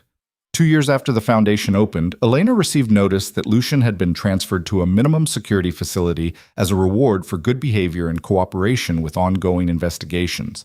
His sentence had been reduced to 20 years with possibility of parole in 12 due to substantial assistance to prosecutors.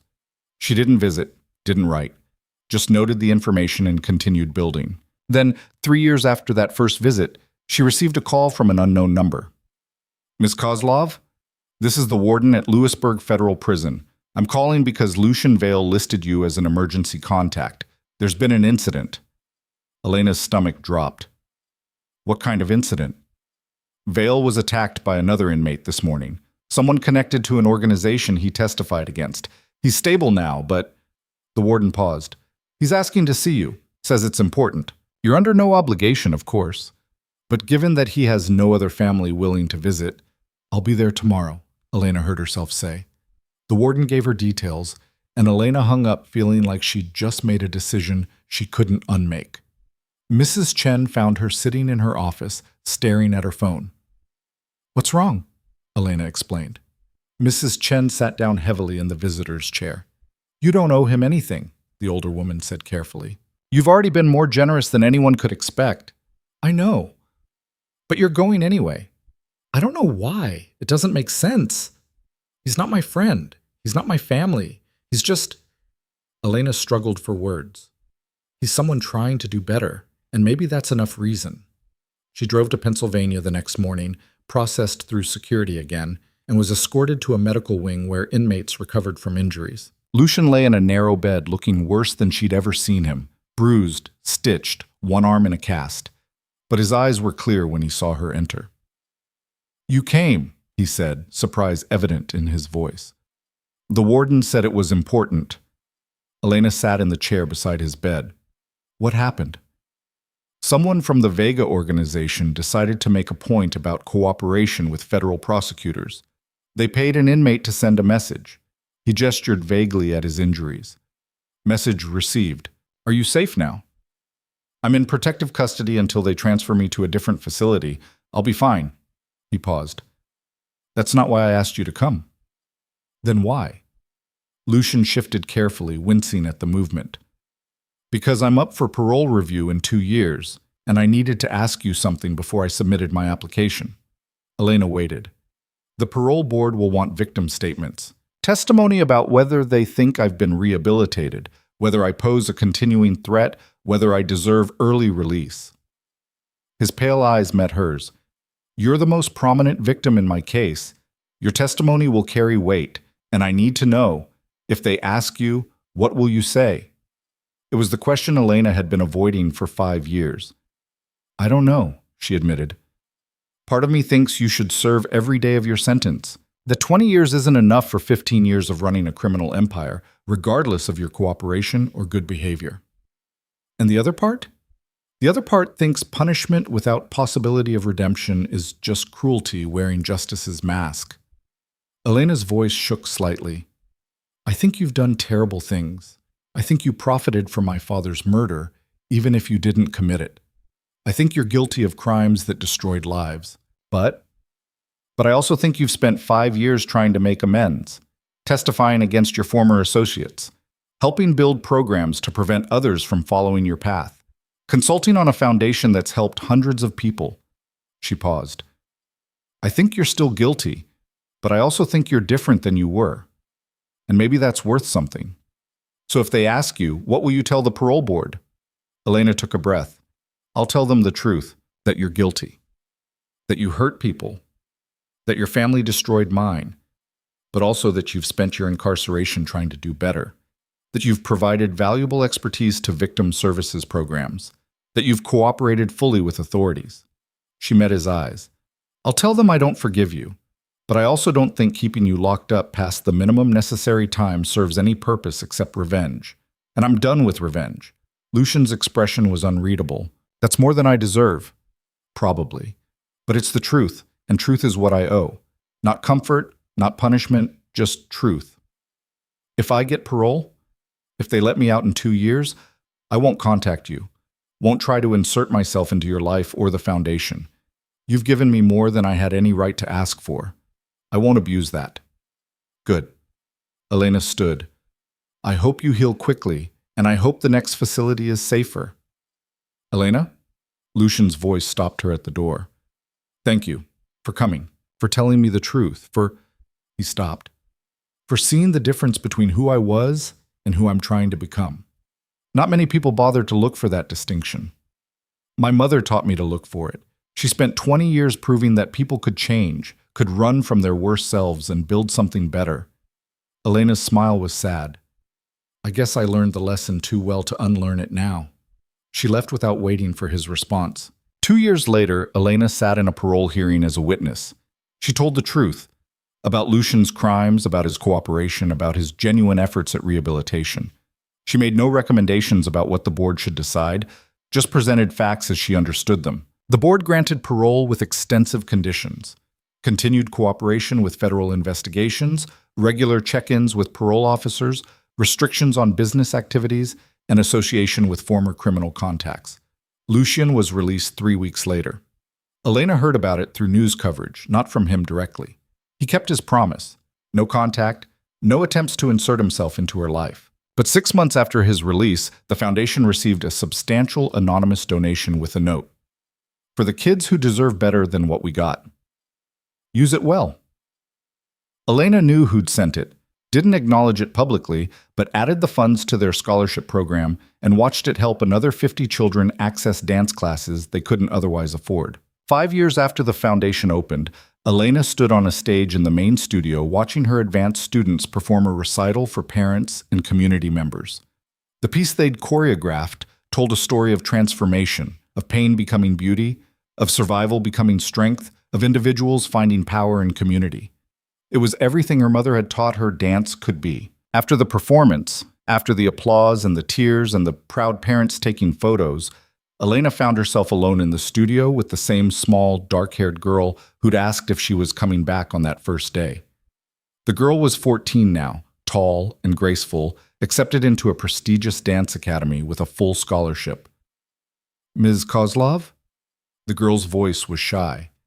I never thanked you for coming back, for staying, for... She gestured at the studio, at the foundation, at the life she'd built through dance. For all of this. Elena pulled the girl into a hug. You don't need to thank me. Just promise me something. Anything. Promise me that when you get where you're going, when you've built the life you want, you'll remember where you came from, and you'll help someone else climb up after you. I promise, the girl said solemnly. After she left, Elena stood alone in the empty studio, looking at the photographs on the wall. Pictures of students past and present. News clippings about the foundation's growth, a framed copy of her mother's letter, and in the corner, barely visible unless you knew to look for it, a small photograph of her father standing in front of the mansion before everything was stolen, young and hopeful and convinced he could build something lasting. She'd kept her promise to him, built something good from the ashes of what was destroyed, created legacy from loss. The foundation's main door opened. Elena turned, expecting a parent who'd forgotten something or a staff member working late. Instead, Lucian Vale stood in the doorway, older and grayer and wearing clothes that suggested a modest living rather than criminal fortune. He held a small envelope and looked uncertain, like he wasn't sure he had the right to be there. I'm sorry, he said immediately. I know I said I wouldn't contact you, but I needed to deliver this in person, and I'll leave right after, I promise. Elena's first instinct was anger, at the broken promise, at the invasion of her space, at the complication his presence represented. But looking at him, she saw something different than the man who'd held her life in his hands 7 years ago. She saw someone genuinely trying to rebuild a life from ruins, just like her. What is it? She asked. Lucian stepped forward carefully, like approaching a wild animal, and handed her the envelope. My parole ended last month. I'm fully released, no more conditions or check-ins, and I wanted you to have this before I left New York permanently. Elena opened the envelope. Inside was a check for an amount that made her breath catch, and a letter in Lucian's handwriting. Elena, this represents every penny of profit I personally made from the Vale Empire during the 15 years I ran it. I've spent the last 3 years working construction and living in a studio apartment, saving everything I could to make this payment. I can't give you back your childhood, can't resurrect your father or undo your mother's 20 years of fear, but I can return the money I made from the empire built on your father's murder. This is an atonement. The scales don't balance that way. This is just acknowledgement of a debt I can never fully repay. The foundation you're built is extraordinary. It's everything my father wanted the Vale fortune to become, and never could make it. I'm grateful I got to contribute to it, even in my small way. I'm moving to Oregon next week, starting over completely. New city, new name, new life. I won't contact you again. This is goodbye. Thank you for teaching me that truth matters more than comfort and that justice doesn't always look like revenge. I hope you find peace. Lucian Elena read the letter twice, emotions warring in her chest. The check was genuine. She could see that from the bank details. More money than the foundation had raised in its entire existence. This is too much, she said finally. It's exactly what I owe. Maybe less. Lucian's voice was quiet. I know it doesn't fix anything. I know you could refuse it and be completely justified. But I needed to try. Needed to give back what never should have been mine in the first place. Elena looked at the check, at the letter, at the man who'd once terrified her and now just looked tired and human and genuinely remorseful. If I accept this, she said slowly, it goes entirely to the foundation. Scholarships, programming, expansion, not a penny goes to me personally. I wouldn't want it any other way. And you're really leaving? Really starting over? I am. Construction work in Portland. Small apartment. Quiet life. Maybe someday I'll build something good too, but smaller, humbler. His smile was self-deprecating. Turns out I'm pretty good with my hands when I'm not using them to run a criminal empire. Elena surprised herself by laughing. It was absurd. Standing in her foundation, accepting money from the man whose family had destroyed hers, laughing about construction work and quiet lives. I don't forgive you, she said clearly. I want that understood. Accepting this money doesn't mean I forgive you or that we're even or that any of this is okay. I know. But I also don't hate you anymore. Somewhere between revenge and forgiveness, I found, Elena searched for the word. Indifference. No, that's not quite right. Acceptance, maybe. Acceptance that you're human and flawed and guilty, but also trying. And that trying counts for something even when it doesn't erase the past. That's more than I deserve. Probably. Elena folded the check carefully. This will change lives, you know. This donation, it'll fund scholarships for 50 kids, maybe more. It'll let us expand programming, hire more staff, reach neighborhoods we couldn't serve before. Good. Lucian's voice caught. That's exactly what it should do. They stood in awkward silence for a moment. Two people who'd been enemies and almost allies, and now just strangers with shared history. I should go, Lucian said finally. I've already violated my promise not to contact you. I won't make it worse by overstaying. Wait, Elena surprised herself again. Before you go, I want you to see something. She led him through the foundation's halls, showing him the studios where children learned to dance, the meeting rooms where survivors found community, the walls covered in photographs of students who'd transformed their lives through art and support. This is what you helped build, Elena said. Not just with money or consultation, with your choice to tell the truth about your grandfather even when it destroyed your family legacy, with your decision to cooperate with prosecutors even when it put you in danger, with your willingness to use your knowledge to help instead of hide. Lucian's eyes were suspiciously bright as he looked at the photographs. I don't deserve credit for any of this. This is all you. It's not all me. It's my parents' dream. And Mrs. Chen's protection and your father's attempted redemption, and yes, your consultation and cooperation. Elena's voice softened. It takes a lot of people choosing to do better to build something good. You were one of those people, even if you were also one of the people who did terrible things first. I don't know how to hold both those truths at once, Lucian admitted. That I'm guilty and also trying to atone. That I hurt people and also helped them. That I'm a criminal and also, what, redeemed? That doesn't feel like the right word. Maybe not redeemed. Maybe just honest. Elena walked back toward the entrance, Lucian following. My mother used to say dance was the only honest language she knew because it couldn't lie about what the body felt. I think maybe the only redemption that matters is the kind that comes from being honest about what you've done and who you're trying to become. They reached the door. Lucian paused at the threshold, looking back at the foundation one last time. If I had met you some other way, he said quietly. If our family's histories weren't tangled up in murder and theft, if we'd just been two people trying to build something good. But we didn't, Elena interrupted gently. We met the way we met. Our histories are what they are. And this is where we ended up. Is this an ending? Or just... He gestured vaguely at the space between them.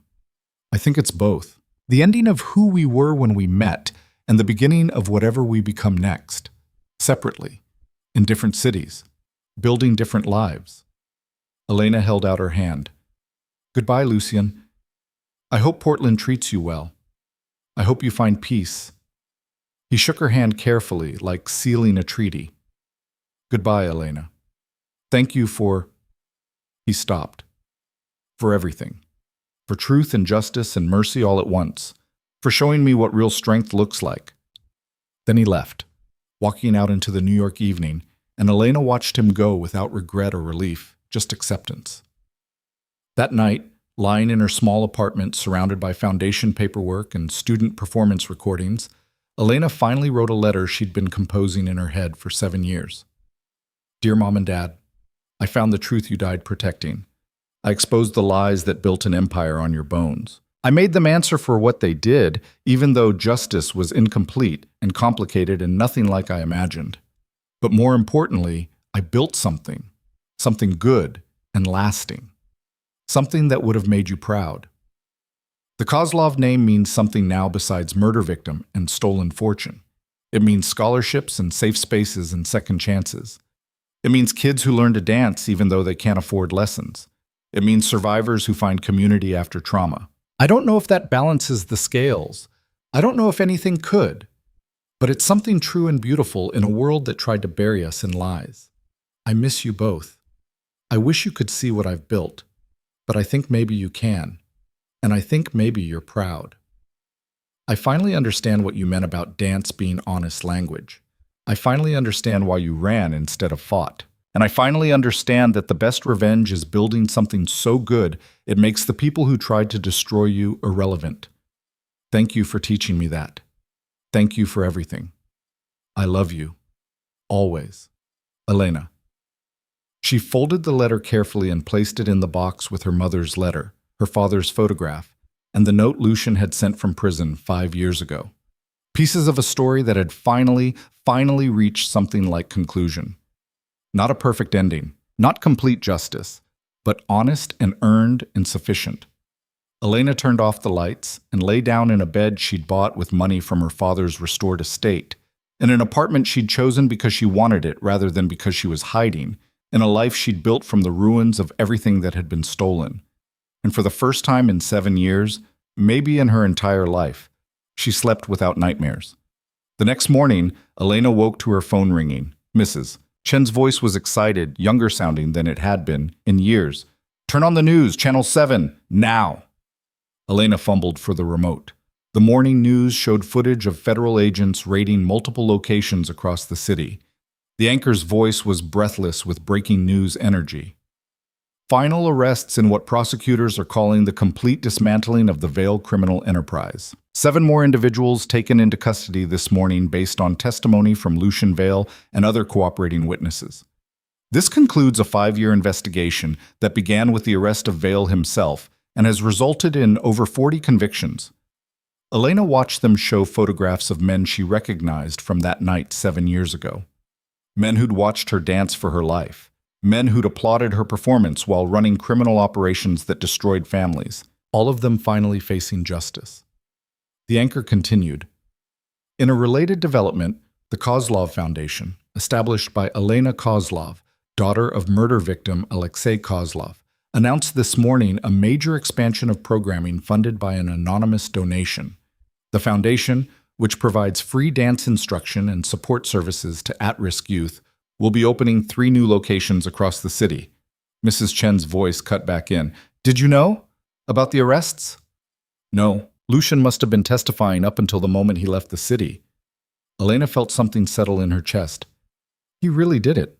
Helped dismantle the entire empire. And now you're expanding the foundation into the neighborhoods that empire used to control. That's poetry, child. Dark poetry, but poetry nonetheless. Elena smiled. My father would have liked that. Building something good exactly where the rot used to be. She spent the rest of the day fielding calls from reporters, coordinating with staff about the expansion, reviewing applications for the new locations. By evening, she was exhausted but satisfied. The foundation was growing beyond anything she'd imagined when she first opened the Brooklyn studio. A week later, Elena received one final letter. This one from a law firm in Portland, Oregon, forwarding documents Lucian had filed before leaving New York. Inside was a legal instrument transferring all remaining Vale family assets, holdings that had survived the criminal seizures, legitimate businesses that Lucian had personally owned, to the Kozlov Foundation, a trust structure that prevented him from ever reclaiming the assets or profiting from them in any way. The attached letter from Lucian was brief. Everything my grandfather built came from your father's murder. Everything I inherited came from that same poisoned source. I can't wash the blood off the money by giving it away, but I can at least make sure it's used for something clean. This is the last of it. The final piece. After this, the Vale fortune is gone, distributed to victims, to the foundation, to restitution payments. The empire is truly over.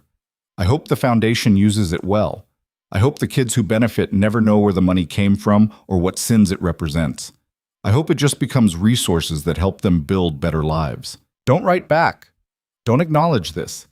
Just build something beautiful and let that be enough. L. Elena sat with the documents for a long time, understanding what Lucian had done. He'd liquidated everything, given it all away, reduced himself to zero so completely that there was nothing left of the Vale Empire except records and memories and cautionary tales. And he'd given it all to her foundation, to kids who needed it, to the dream her father never got to build. It was the kind of ending that should have felt triumphant, complete victory, total vindication. Instead, it just felt quiet and final and surprisingly sad. That evening, Elena attended a performance by her advanced students. They'd choreographed a piece about transformation and hope, about rising from ashes and building new lives. Watching them move across the stage with grace and strength and beauty, Elena felt her mother's presence stronger than ever. This was what dance was supposed to be. Not survival, not revenge, just beauty and truth and the honest expression of human experience. After the performance, after the applause and the proud parents and the tearful goodbyes as some students graduated to professional companies, Elena stood alone in the empty studio. She removed her shoes, stepped into the center of the floor, and began to dance. Not the waltz she'd performed for her life 7 years ago. Something new.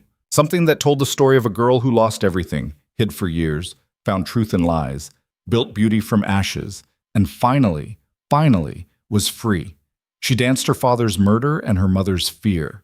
She danced 7 years of invisible servitude and 1 night of impossible stakes. She danced federal agents and collapsing empires and complicated justice. And then she danced something new entirely. Hope, future, the possibility of a life not defined by what was taken, but by what she chose to build.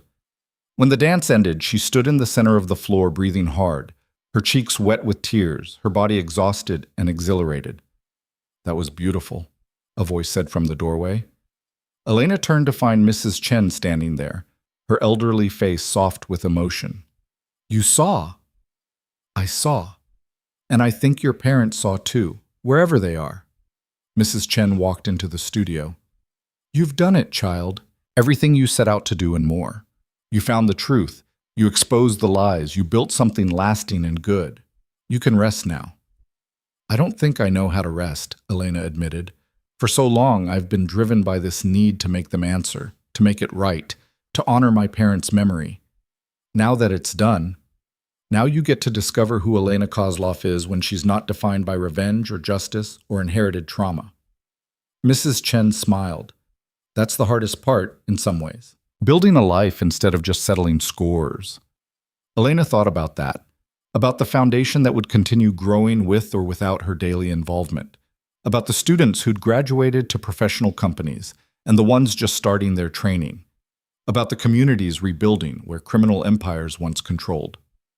I think I'd like to dance again, she said slowly. Not teach, though I'll keep doing that, but perform, take class, audition for companies, do what my mother never got to do because my father was murdered and she spent her life running. Then do it. You've earned the right to live for yourself instead of for ghosts. That night, Elena submitted applications to 3 professional dance companies. She was older than typical company members, her training unconventional, her resume filled with gaps. But she was also extraordinary. Years of private instruction from a Mariinsky-trained dancer, natural talent honed by necessity, and a performance quality that came from dancing for her life and meaning it. Two of the companies rejected her immediately. Too old, insufficient formal training, no professional experience. The third company, a contemporary troupe known for taking risks and telling difficult stories, invited her to audition. Elena prepared for 3 weeks. She choreographed a solo piece that told her story without words, transformation from invisible to seen, from victim to survivor, from revenge to redemption. The audition was in front of the company's artistic director and principal dancers. Elena stepped onto the studio floor in bare feet and simple black clothing and poured everything she'd survived into movement. When she finished, the room was silent. Then the artistic director stood and applauded. "When can you start?" Elena joined the company 3 months later. She danced in performances across the city, traveled to festivals, told stories through movement that resonated with audiences who'd never know the specific truth behind her dancing, but recognized honesty when they saw it. And slowly, gradually, she built a life that belonged to her rather than to the ghosts she'd been serving. The foundation continued thriving under her advisory guidance, but with a professional director she'd hired to manage daily operations. The legal battles over her father's estate finally concluded with full restoration of assets and formal acknowledgement of his murder. The Veil Empire was completely dismantled, its members scattered to prisons or witness protection or exile. 5 years after Lucian left New York, Elena received one final communication, a postcard from Portland with no return address, and just 3 words in familiar handwriting. "Thank you. Peace found." She tucked the postcard into the box with all the other pieces of this story and closed it for the final time. 10 years after dancing for her life in a mansion ballroom, Elena Kozlov stood on a stage at Lincoln Center as a principal dancer with one of New York's most respected contemporary companies. She'd just finished performing a piece she'd choreographed herself, titled simply "Truth," that had received a standing ovation. In the audience, she knew Mrs. Chen was crying with pride. Several of her former foundation students were there, some now dancing professionally themselves. Reporters were preparing reviews that would launch Elena into genuine prominence in the dance world. But standing in the wings, waiting for the final curtain call, Elena wasn't thinking about any of that. She was thinking about her father, who dreamed of building something good and lasting in this city before violence cut his dreams short. She was thinking about her mother, who'd sacrificed everything to keep her daughter safe and taught her that beauty was the only honest language. She was thinking about 7 years spent invisible, searching for truth that would set her free. And she was thinking that maybe, finally, after all the grief and rage and complicated justice, she'd done what her parents never got to do. She'd built a life. Not perfect, not without scars, but true and earned and entirely her own. The curtain rose for the final call, and Elena stepped back into the light, not as a victim, not as an avenger, not as someone defined by what was taken, just as Elena Kozlov. Dancer, foundation founder, survivor, builder of beautiful things, free.